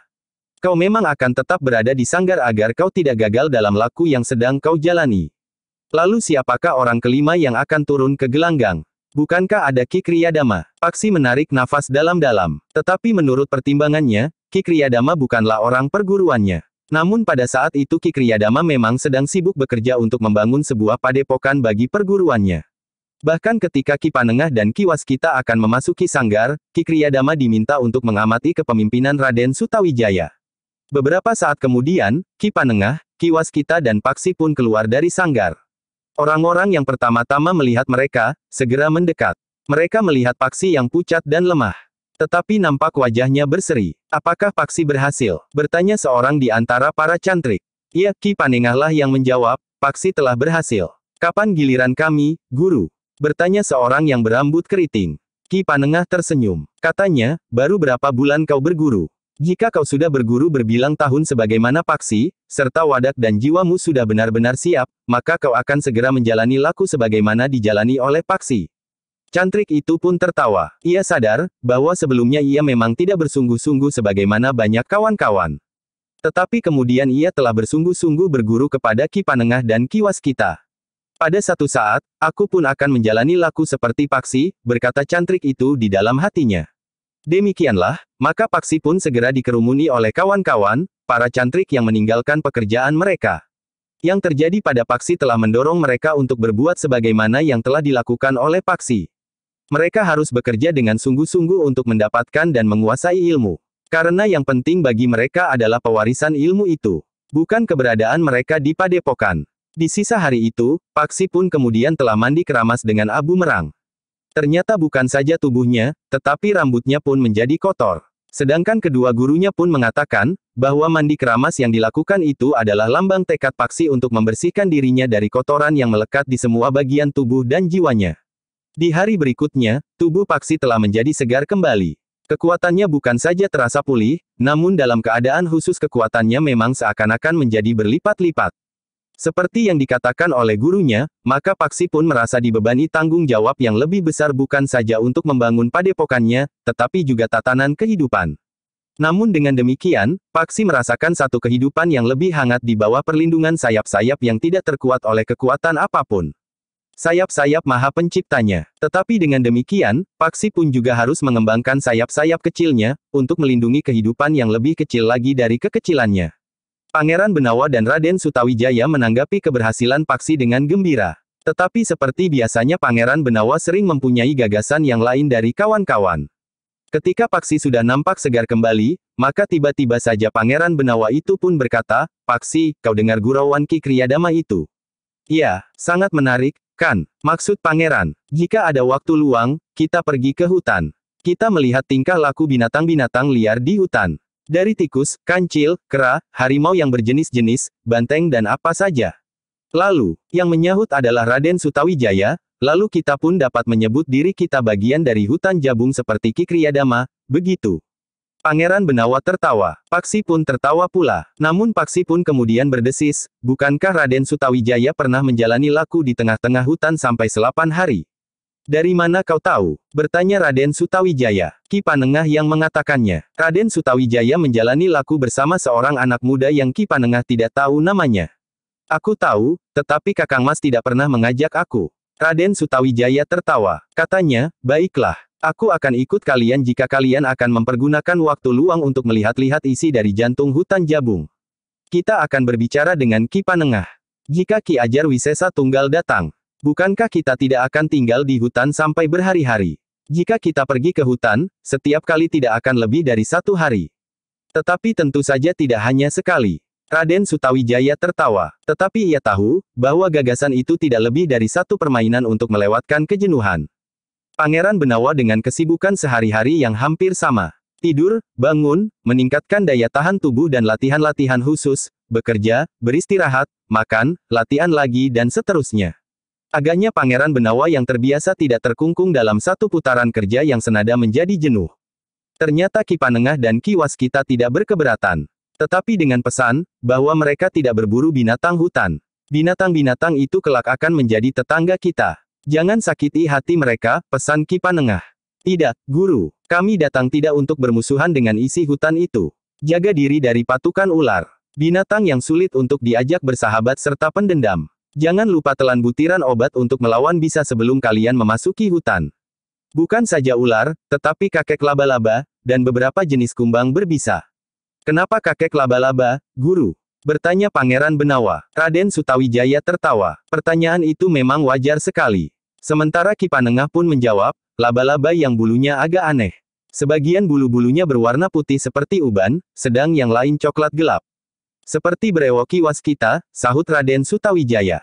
Ki Waskita tertawa. Namun Pangeran Benawa berkata, uban Ki Waskita tumbuh terlalu cepat. Di lereng Gunung Merapi brewoknya masih hitam legam. Ki Waskita masih saja tertawa. Tetapi tidak menjawab. Sambil menunggu kedatangan Ki Ajar Wisesa Tunggal, maka Pangeran Benawa, Raden Sutawijaya dan Paksi pun sering memasuki hutan jabung yang lebat.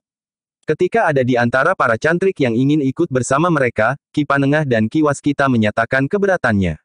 Sangat berbahaya bagi kalian, berkata Ki Panengah.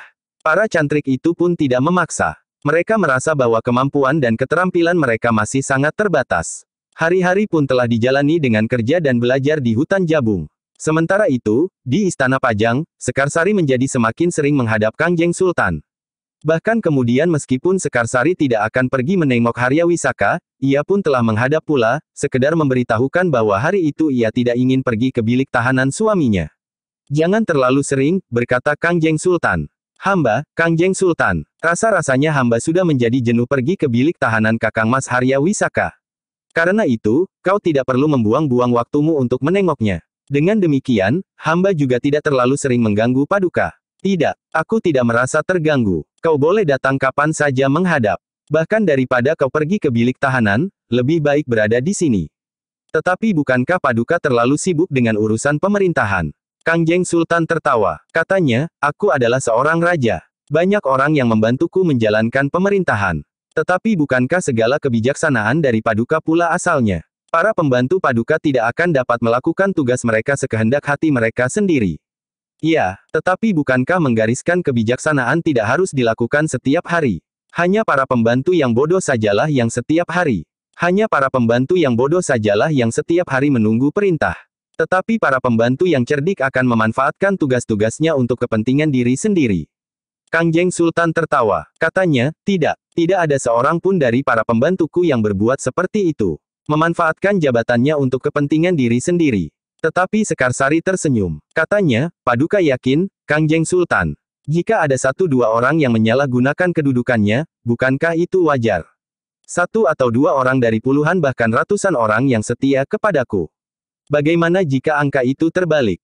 Maksudmu, puluhan bahkan ratusan orang itulah yang telah menyalahgunakan kedudukan dan jabatannya, sedangkan hanya dua atau tiga orang sajalah yang setia kepada Paduka dan tidak menyalahgunakan kedudukannya. Kangjeng Sultan bahkan tertawa. Katanya, kau pandai juga bergurau, Sekarsari. Sekarsari pun tertawa. Tetapi ia pun kemudian berkata, Kangjeng Sultan, hamba ingin bertanya, apakah para petugas di penjara itu dapat disebut menyalahgunakan kedudukannya atau tidak? Maksudmu, wajah Kangjeng Sultan berkerut. Jika aku datang menengok Kakang Mas Haryawisaka, wajah-wajah mereka jadi nampak lain. Mereka tertawa-tawa tanpa sebab. Mereka bertanya-tanya dengan kata-kata miring yang tidak pantas. Bahkan ada yang telah berani menyentuh tubuh hamba. Tanggapan Kangjeng Sultan adalah di luar dugaan Sekarsari. Sambil menghentakkan tangannya Kangjeng Sultan Hadiwijaya menggeram, tunjukkan kepadaku prajurit yang telah berani menyentuh tubuhmu. Aku akan memerintahkan hari ini juga memancung kepalanya di alun-alun. Sedangkan yang lain harus dihukum betek seperti binatang juga di alun-alun agar orang-orang Pajang dapat melihat prajurit-prajurit Pajang yang bertabiat seperti binatang. Sejenak wajah Sekarsari menegang. Namun kemudian bibirnya mulai tersenyum sambil berkata, tidak, Kangjeng Sultan. Itu tidak perlu. Mereka bersalah. Bukankah seorang raja itu juga seorang yang bijaksana, pengampun dan berbudi? Kangjeng Sultan, jika saja Kangjeng Sultan mau mendengar pendapat hamba, para prajurit itu tidak usah dihukum. Apalagi hamba pun sudah lupa, prajurit yang manakah yang telah berani mengganggu hamba. Jadi, hamba hanya mohon, para prajurit yang bertugas itu diganti saja. Bukan hanya sekelompok petugas pada saat tertentu, tetapi kesatuannya pun harus diganti. Kangjeng Sultan menarik nafas panjang. Katanya, beruntunglah mereka, karena kau seorang perempuan yang baik hati. Kenapa mereka yang ditugaskan untuk menjaga para tawanan itu tidak diserahkan saja kepada para pelayan dalam? Mereka juga prajurit. Mereka harus bertanggung jawab langsung kepada Baginda. Apakah sebaiknya demikian menurut pendapatmu? Hamba, Sinuhun. Baiklah. Aku akan memikirkannya. Terima kasih, Kangjeng Sultan. Hamba akan merasa lebih aman dengan para pelayan dalam daripada para prajurit yang terbiasa berada di peperangan. Perlakuan terhadap Kakang Mas Haryawisaka pun tentu akan berbeda. Meskipun hamba tidak lagi merasa terikat dengan Kakang Mas Haryawisaka, tetapi hamba merasa kasihan juga bila melihat perlakuan yang semena-mena terhadap Kakang Mas Haryawisaka. Memang para tawanan dalam jenis kesalahan apapun tidak boleh diperlakukan semena-mena, Sekarsari. Karena itu, aku setuju dengan pendapatmu. Aku akan segera memerintahkan untuk mengganti para petugas itu. Sekarsari tersenyum. Sambil menyembah ia pun kemudian menundukkan kepalanya dan berdesis, hamba mengucapkan terima kasih, Paduka. Kangjeng Sultan pun justru telah turun dari tempat duduknya. Mendekati Sekarsari. Sambil menengadahkan wajah perempuan cantik itu Kangjeng Sultan pun berkata, Sekarsari. Kau tidak pantas menjadi istri Haryawisaka. Apa yang pantas bagi hamba, Paduka? Kangjeng Sultan tidak menjawab, tetapi diangkatnya kedua lengan Sekarsari untuk bangkit berdiri. Di hari-hari berikutnya, Sekarsari menjadi semakin bebas berada di istana. Bahkan tidak hanya di siang hari, tetapi juga di malam hari.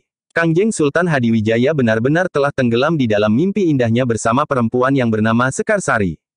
Seperti biasanya, tidak seorang pun di dalam istana Pajang yang dapat mencegahnya. Ki Gede Pemanahan yang mempunyai pengaruh yang besar terhadap Kangjeng Sultan pun tidak dapat. Yang sangat mengejutkan adalah perintah Kangjeng Sultan untuk menggantikan para prajurit yang bertugas menjaga Haryawisaka. Yang kemudian mendapat perintah untuk bertugas adalah sekelompok para pelayan dalam yang memang memiliki kemampuan sebagaimana para prajurit. Namun demikian, ada juga perbedaan watak dari kesatuan yang berbeda itu. Ketika hal itu ditanyakan oleh Ki Gede Pemanahan, maka Kangjeng Sultan pun menjawab, para penjaga itu harus langsung bertanggung jawab kepadaku. Haryawisaka adalah seorang tawanan yang sangat berbahaya. Haryawisaka adalah seorang pemberontak, Paduka. Iya, itulah sebabnya, ia harus mendapat penjagaan yang sangat ketat. Ki Gede Pemanahan memang tidak dapat berbuat apa-apa. Bahkan Ki Gede tidak dapat menelusuri kenapa Kangjeng Sultan telah menjatuhkan perintah itu.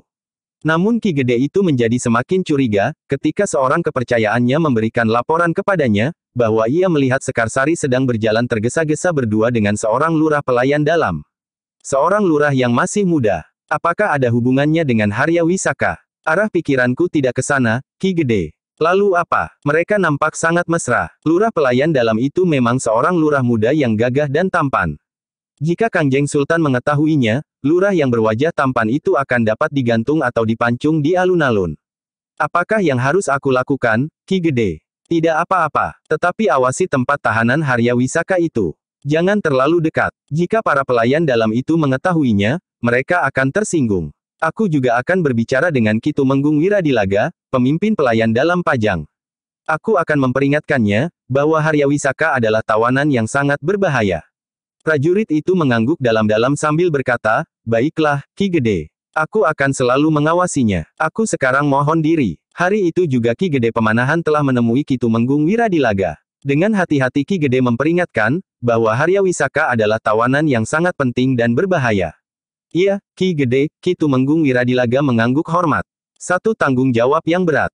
Tetapi aku sudah menempatkan orang-orang yang baik di sekitar bilik tawanan Harya Wisaka. Syukurlah, sahut Ki Gede. Jika orang-orangmu gagal dalam tugas itu, maka kau akan mendapat hukuman yang sangat berat. Aku akan berhati-hati, Ki Gede. Setiap kali kau sendiri harus melihat keadaan medan. Jangan terlalu percaya kepada orang-orangmu saja. Iya, Ki Gede. Aku akan melakukannya. Ki Gede mengangguk-angguk. Ia tahu bahwa Ki Tumenggung Wiradilaga adalah seorang prajurit yang baik, yang bertugas sebagai pemimpin pelayan dalam. Karena itu, maka Ki Gede pun dapat sedikit mengurangi ketegangan jantungnya. Meskipun Ki Gede merasa sedikit terganggu ketenangannya karena beberapa peristiwa yang terjadi di istana, namun ia menaruh perhatian pula ketika dua orang datang dari hutan Jabung untuk menemuinya. Ada apa? Bertanya Ki Gede kepada kedua orang prajurit itu. Kami mendapat perintah dari Ki Panengah untuk menghadap Ki Gede. Apakah ada persoalan yang penting? Ki Gede, besok Ki Ajar Wisesa Tunggal akan datang bersama beberapa orang pengikutnya. Ki Gede Pemanahan termangu-mangu sejenak. Namun kemudian ia pun mengangguk-angguk sambil berdesis, baiklah. Besok aku akan datang ke hutan Jabung. Aku ingin menjadi saksi dari permainan yang diusulkan oleh utusan Ki Ajar Wisesa Tunggal itu. Ki Panengah dan Ki Waskita memang berharap, jika Ki Gede sempat dan tidak ada halangan apapun untuk datang ke hutan Jabung. Ki Panengah dan Ki Waskita mohon izin untuk menyiagakan para prajurit jika Ki Ajar Wisesa Tunggal melanggar persetujuan kesepakatan. Aku tidak berkeberatan, jawab Ki Gede. Besok pagi-pagi sekali aku akan berangkat ke hutan Jabung. Kedua orang prajurit itu pun kemudian segera minta diri. Sementara Ki Gede pun berpesan, lakukan pengamatan di sekitar lingkungan. Siapkan pasukanmu sejak malam nanti. Iya, Ki Gede. Kita tidak mempercayai Ki Ajar Wisesa Tunggal itu sepenuhnya, ia adalah orang yang tidak mempunyai keterikatan dengan apa saja. Juga dengan janji dan kata-katanya sendiri. Baik, Ki Gede. Nanti akan kami sampaikan kepada Ki Lurah. Demikianlah, sepeninggal kedua orang prajurit itu, Ki Gede pun telah memanggil seorang lurah prajurit kepercayaannya. Diperintahkannya untuk memilih 5 orang terbaiknya yang besok akan diajaknya pergi ke hutan Jabung. Ki Gede akan pergi ke hutan Jabung. Iya, ada sedikit permainan yang memerlukan saksi. Kita akan menjadi saksi besok. Malam itu, Ki Gede telah mendapat izin dari Kangjeng Sultan, bahwa besok Ki Gede akan pergi ke hutan Jabung. Sekali lagi Ki Gede mengutarakan niat Pangeran Benawa untuk turun ke gelanggang. Jika Kangjeng Sultan berkenan. Tetapi tanggapan Kangjeng Sultan masih sama saja. Rasa-rasanya Kangjeng Sultan tidak menaruh perhatian terhadap puteranya itu. Perhatian Kangjeng Sultan sepenuhnya sedang tertuju kepada seorang perempuan. Seperti ketika Ki Gede memberitahukan hal itu sebelumnya, maka Kangjeng Sultan pun berkata, terserah kepada Kakang Pemanahan. Kakang tentu mempunyai pertimbangan-pertimbangan yang matang bagi Benawa. Hamba ingin mendengar titah paduka. Terserah sajalah, Kakang. Ki Gede Pemanahan hanya dapat menarik nafas dalam-dalam. Kangjeng Sultan nampaknya enggan berpikir.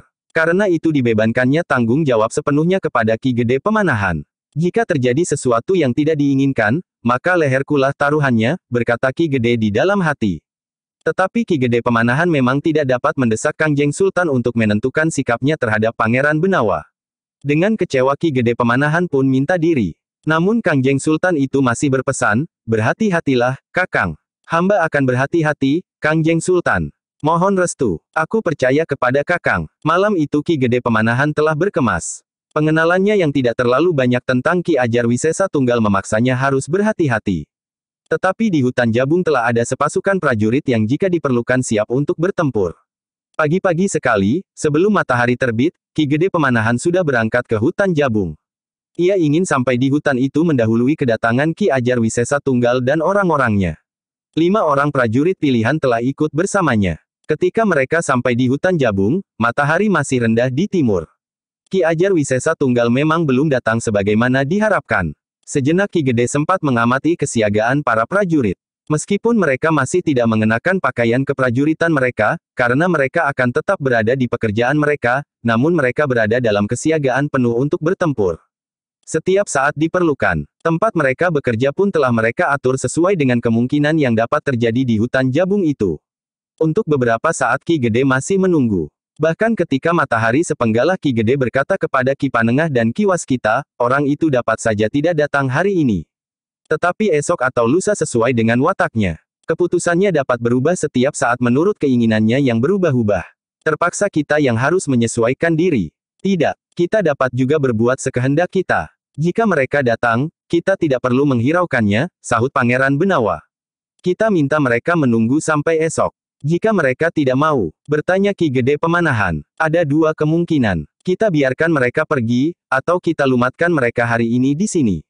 Ki Gede Pemanahan tersenyum. Katanya, kita tidak perlu menjadi seperti mereka. Pangeran Benawa tidak menjawab. Tetapi dibaca pada wajahnya, nampak bahwa Pangeran Benawa benar-benar ingin mencoba mengeterapkan sikap itu terhadap Ki Ajar Wisesa Tunggal. Ketika matahari menjadi semakin tinggi, menjelang puncak langit, barulah sekelompok orang-orang mendatangi padepokan yang masih bersifat sementara itu, sedang padepokan yang sesungguhnya masih dalam pembangunan. Ki Panengah, Ki Waskita, Raden Sutawijaya, Pangeran Benawa, Paksi dan beberapa orang cantrik yang lain telah turun menyongsong sekelompok orang-orang berkuda itu. Tetapi Ki Gede Pemanahan tetap duduk di pendapa bangunan induk padepokan sementara itu. Ternyata sikap Ki Gede itu adalah sikap yang tepat sekali. Ketika iring-iringan orang berkuda itu memasuki regol halaman, mereka telah berloncatan turun dari kuda mereka. Tetapi seorang di antara mereka masih tetap duduk di atas punggung kudanya. Orang yang di punggung kuda itulah Ki Ajar Wisesa Tunggal, desis Ki Panengah. Para muridnya mengangguk-angguk. Namun Pangeran Benawa pun berkata, orang itu memang gila. Ketika mereka mendekati orang-orang yang menyambut kedatangannya, yang diucapkan Ki Ajar Wisesa Tunggal itu justru sebuah pertanyaan, kaliankah yang membuat peraturan bahwa orang yang naik kuda harus turun di halaman padepokan burukmu ini? Ki Panengah tidak menjawab pertanyaan itu, tetapi ia justru bertanya, kau kenal aku, Ki Ajar? Ki Ajar itu mengerutkan dahinya. Dipandanginya Ki Panengah dengan saksama. Kemudian katanya, namamu bukan Panengah. Juga bukan Waskita. Inilah yang bernama Ki Waskita, berkata Ki Panengah sambil menunjuk Ki Waskita. Jadi kau siapa? Aku Ki Panengah. Kau senang nama itu? Iya, pakailah. Aku tidak berkeberatan. Pangeran Benawa mulai terbakar jantungnya. Namun di sebelahnya berdiri Raden Sutawijaya yang setiap kali menggamitnya. Aku ingin mempersilahkan kalian duduk di pendapa. Ki Ajar Wisesa Tunggal itu pun akhirnya turun pula dari kudanya. Katanya, aku ingin naik dan duduk di pendapa itu. Silahkan, Ki Ajar. Namun Ki Ajar itu pun tertegun sejenak. Dilihatnya seorang yang sudah duduk di pendapa. Dengan serta-merta ia pun bertanya, siapakah yang sudah duduk di pendapa itu? Ki Gede Pemanahan. Ki Gede Pemanahan. Ki Ajar itu mengulangi. Bukankah kau mengenalnya atau setidak-tidaknya pernah mendengar namanya? Iya, tentu. Setiap orang Pajang tentu pernah mendengar namanya. Tanpa dipersilahkan lagi, Ki Ajar Wisesa Tunggal itu pun segera naik ke pendapa.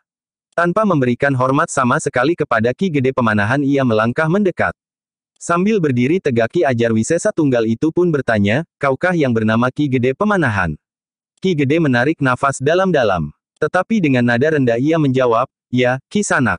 Akulah Pemanahan. Kau siapa? Kau tentu sudah mengenal aku atau mendengar namaku disebut-sebut. Aku adalah Ki Ajar Wisesa Tunggal. Silahkan duduk, Ki Ajar. Ki Gede Pemanahan mempersilahkannya tanpa bangkit berdiri di tempat duduknya.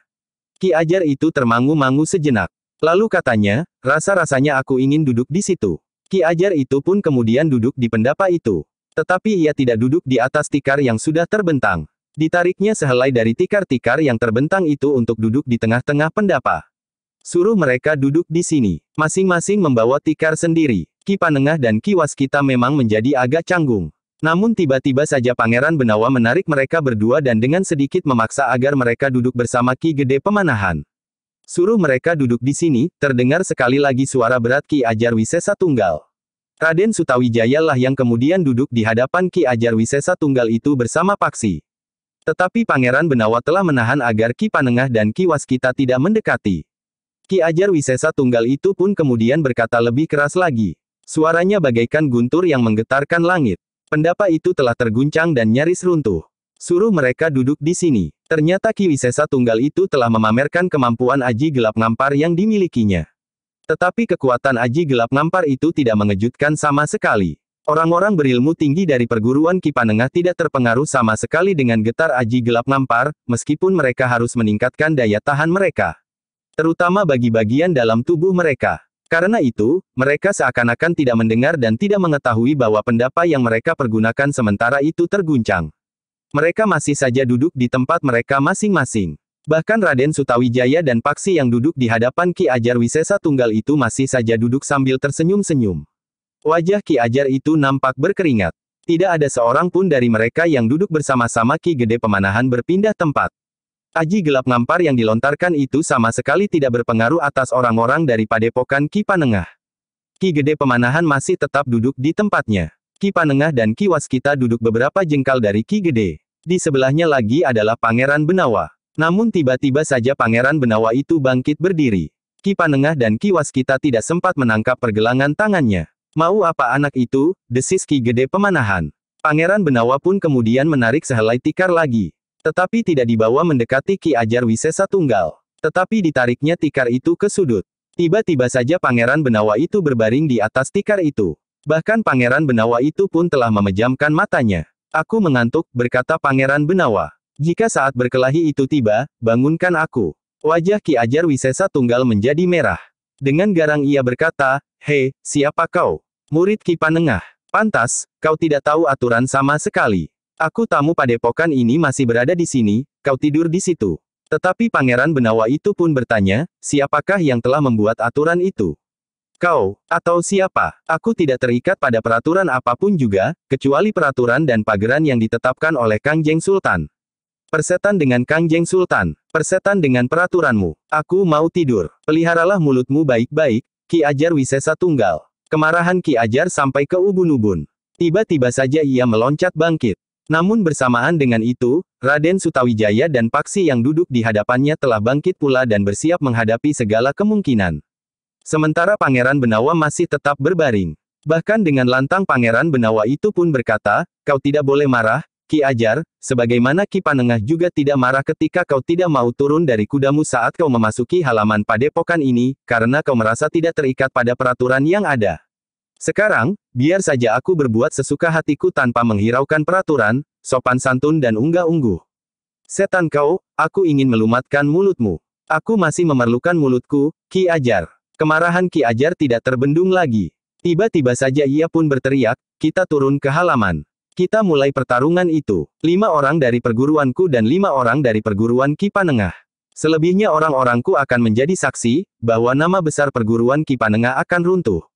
Pajang akan segera berpaling dari perguruan ini kepada perguruanku, sehingga semua bantuan, uang dan kelengkapan akan mengalir ke padepokanku. Istana Pajang hanya akan menghargai orang yang tahu dan patuh kepada peraturan dan pageran. Kecuali jika kau yang menjadi raja di Pajang." "Itu tidak mustahil," sahut Ki Ajar Wisesa Tunggal. Tetapi Pangeran Benawa yang masih berbaring itu tertawa berkepanjangan. Ki Ajar itu pun sekali lagi berteriak, "Kita akan segera mulai. Makin cepat makin baik." Ki Ajar tidak menunggu jawaban. Ia pun segera melangkah turun ke halaman. Ki Panengah, Ki Waskita dan Ki Gede Pemanahan pun telah bangkit pula.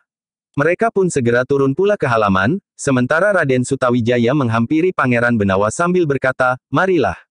Kita turun ke halaman. Bukankah kau menunggu saat seperti ini?"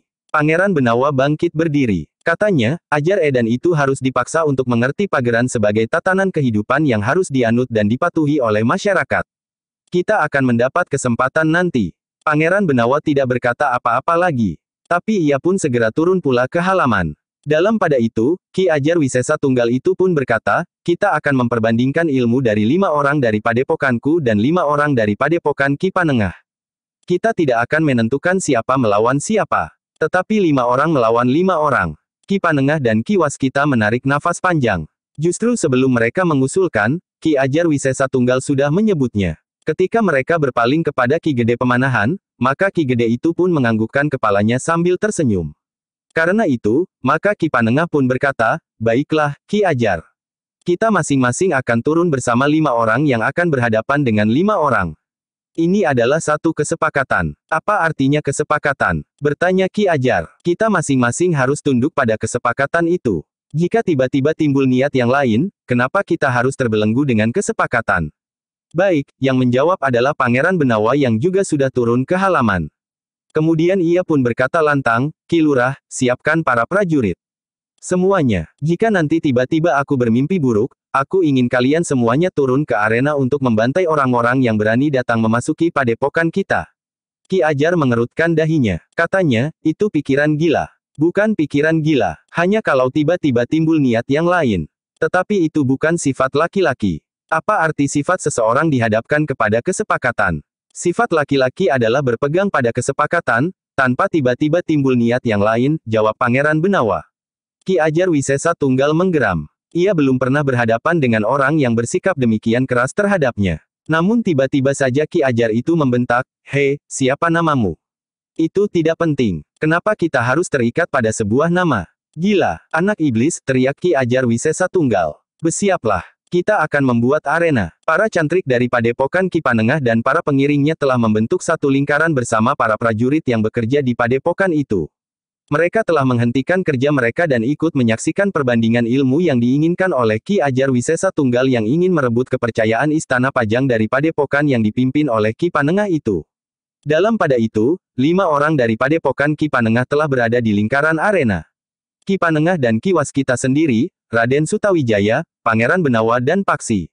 Sementara itu, dari kubu Ki Ajar Wisesa Tunggal telah turun 5 orang pula. Tidak termasuk Ki Ajar Wisesa Tunggal.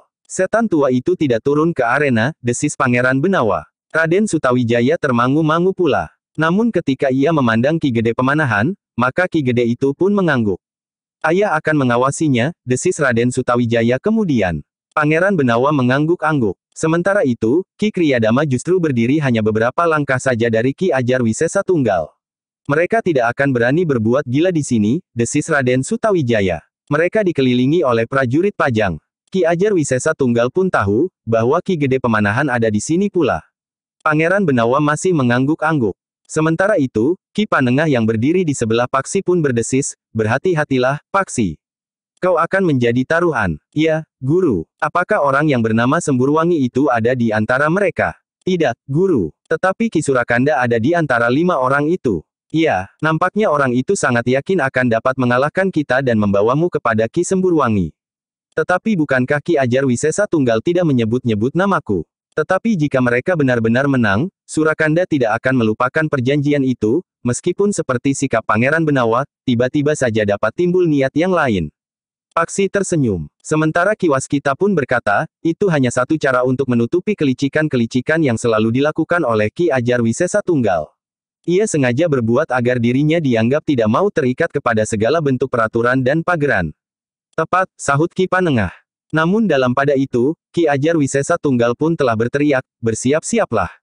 Kalian masing-masing 5 orang. Sekali lagi aku katakan, bahwa kalian 5 orang berhadapan dengan 5 orang.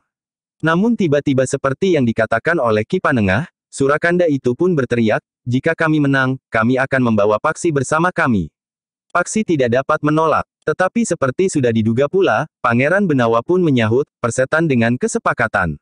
Jika tiba-tiba aku mempunyai keinginan lain, terserah kepadaku. Itu perbuatan licik. Hei, apa artinya licik? Aku tidak pernah mendengar kata-kata itu sehingga aku tidak tahu artinya, jawab Pangeran Benawa. Bahkan sekali lagi Pangeran Benawa itu berteriak, Ki Lurah, siapkan prajuritmu. Aku dapat saja mengigau menurut selera mulutku. Betapapun ketegangan mencengkam arena itu, tetapi beberapa orang sempat tersenyum melihat sikap Pangeran Benawa.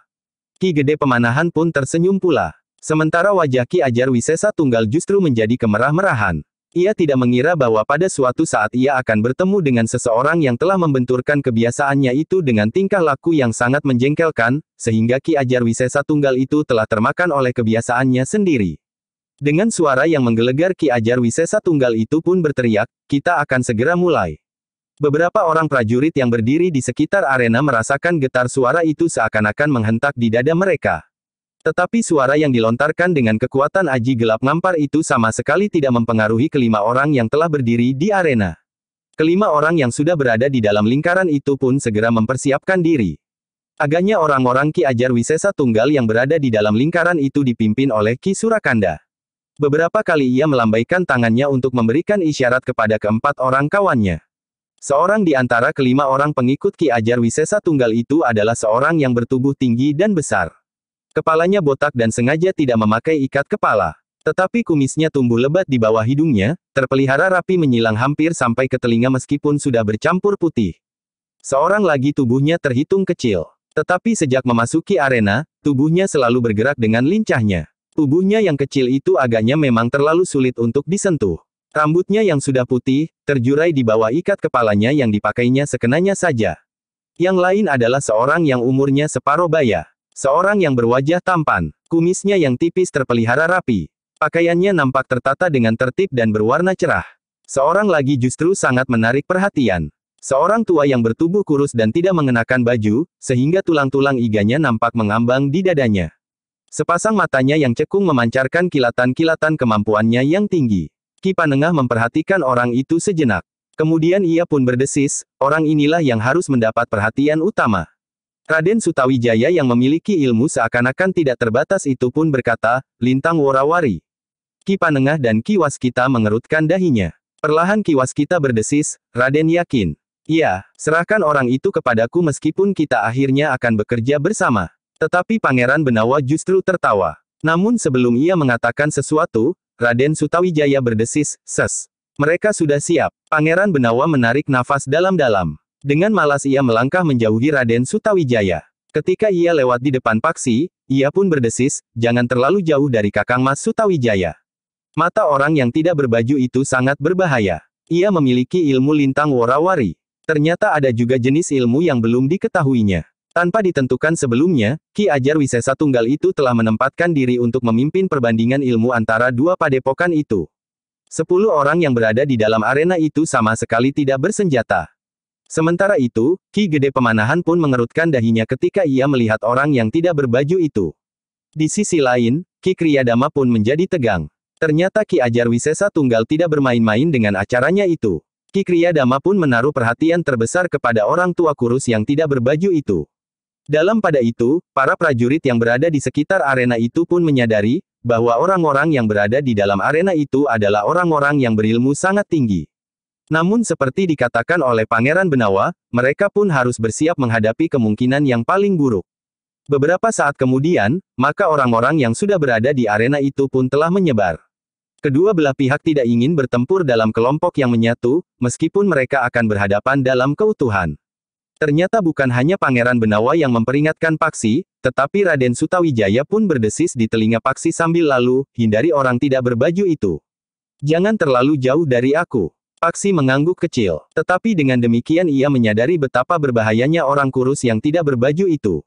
Dalam pada itu, terdengar suara Ki Ajar Wisesa Tunggal berteriak nyaring. Suaranya meninggi menggetarkan arena itu, "Kenapa kalian tidak segera mulai?" Ki Surakanda lah yang pertama-tama meloncat menyerang. Dendamnya benar-benar tertuju kepada Paksi. Namun dengan demikian, kedua orang guru Paksi, Raden Sutawijaya dan Pangeran Benawa justru tidak terlalu mencemaskannya lagi. Serangan Ki Surakanda berarti bahwa untuk sementara Paksi tidak akan berhadapan langsung dengan orang yang tidak berbaju itu.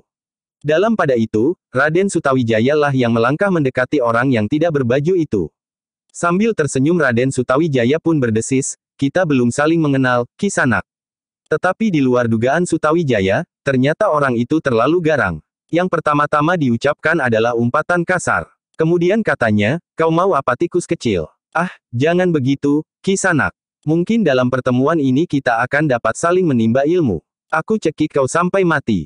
Dan itu bukan salahku. Kenapa kau menjadi begitu garang?" Orang itu tidak menjawab. Namun Sutawijaya benar-benar harus berhati-hati. Ia melihat pada matanya yang cekung itu bayangan yang kelam, sehingga kedua mata orang itu seakan-akan membenam.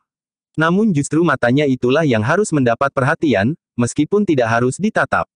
Sejenak kemudian orang bertubuh kurus itu melangkah maju sambil berdesis, "Berjongkoklah, supaya kau tidak mengalami perlakuan buruk. Biarlah 4 orang kawanmu saja yang ikut bermain. Apakah kita akan berjongkok bersama-sama?" bertanya Raden Sutawijaya. "Persetan dengan kau." Tiba-tiba tangan orang itu terayun mendatar menyambar ke arah wajah Raden Sutawijaya. Tetapi Raden Sutawijaya yang sudah siap telah memiringkan wajahnya, sehingga tangan orang kurus itu tidak menyentuhnya. Namun serangannya tidak terhenti. Ia pun segera mengayunkan tangannya yang lain menyambar ke arah kening. Namun sekali lagi Raden Sutawijaya sempat menghindar. Tikus kecil, ternyata kau tangkas juga. Raden Sutawijaya tidak menjawab. Sementara itu, orang kurus itu mendesak terus sambil mengayunkan kedua tangannya berganti-ganti. Tetapi Raden Sutawijaya tidak membiarkan orang itu terus-menerus menyerangnya dengan tangannya sambil melangkah maju, seakan-akan tidak akan pernah terjadi perlawanan sama sekali. Karena itu, maka tiba-tiba saja Raden Sutawijaya telah menyerang orang itu dengan kakinya. Dengan mudah serangan itu dilakukan. Orang itu sama sekali tidak melindungi dirinya, tidak berusaha menghindar dan membiarkan kaki Raden Sutawijaya mengenai perutnya. Raden Sutawijaya yang menyadari bahwa orang itu berilmu sangat tinggi, telah mengerahkan sebagian besar dari kekuatan tenaga dalamnya. Raden Sutawijaya tidak ingin bahwa serangan kakinya itu justru akan menyakiti dirinya sendiri. Jika saja kekuatannya memantul oleh daya tahan tubuh lawannya, maka serangan kakinya itu akan dapat menyakiti diri sendiri. Yang menjadi sangat terkejut adalah orang yang kurus itu. Ia tidak mengira bahwa lawannya yang masih terhitung muda itu memiliki kekuatan yang sangat besar. Lawannya yang menyerang tubuhnya dengan kakinya itu tidak terpental dan jatuh berguling serta menyeringai menahan sakit. Tetapi serangan kakinya itu mampu menggoyahkan keseimbangannya. Bahkan orang tua yang tidak berbaju itu terdorong 2 langkah surut. Gila, geram orang itu, ini adalah satu kegilaan. Kenapa? Bertanya Raden Sutawijaya. Kau mempunyai kekuatan yang demikian besarnya. Aku lebih muda darimu, kek. Bukankah wajar jika wadahku masih lebih kuat dari wadahmu? Tetapi kekuatan seseorang tidak tergantung kepada kemampuan kewadagan saja. Aku percaya, seandainya ilmu kita seimbang, maka kemudahanku adalah satu kelebihan di antara kita. Ilmu kita seimbang, bertanya orang tua itu. Kenapa? Orang tua itu tertawa berkepanjangan sehingga perutnya yang tipis itu terguncang-guncang. Kau membuat perutku sakit, Kisanak. Raden Sutawijaya tidak menjawab, tetapi ia sempat memandang orang-orang di seputar arena. Hampir semua orang memandang orang kurus yang sedang tertawa itu. Bahkan, orang-orang yang sedang berada di arena pun telah berpaling kepadanya. Sedangkan Ki Ajar Wisesa Tunggal, tanpa mengetahui persoalannya telah ikut tertawa pula. Kau lucu, Kisanak, berkata orang itu sambil tertawa. Iya, kawan-kawanku juga mengatakan aku lucu, jawab Raden Sutawijaya. Tutup mulutmu, tiba-tiba orang tua kurus itu membentak. Raden Sutawijaya pun terdiam. Sementara orang tua itu berkata, ternyata kau tidak menyadari dengan siapa kau berhadapan. Bukankah sudah aku katakan, kita belum saling mengenal. Akulah yang dikenal dengan sebutan Ki Ageng Carang Cendana. Wah, kenapa? Tidak apa-apa, aku senang mendengar nama Ki Ageng. Bersambung ke jilid 21.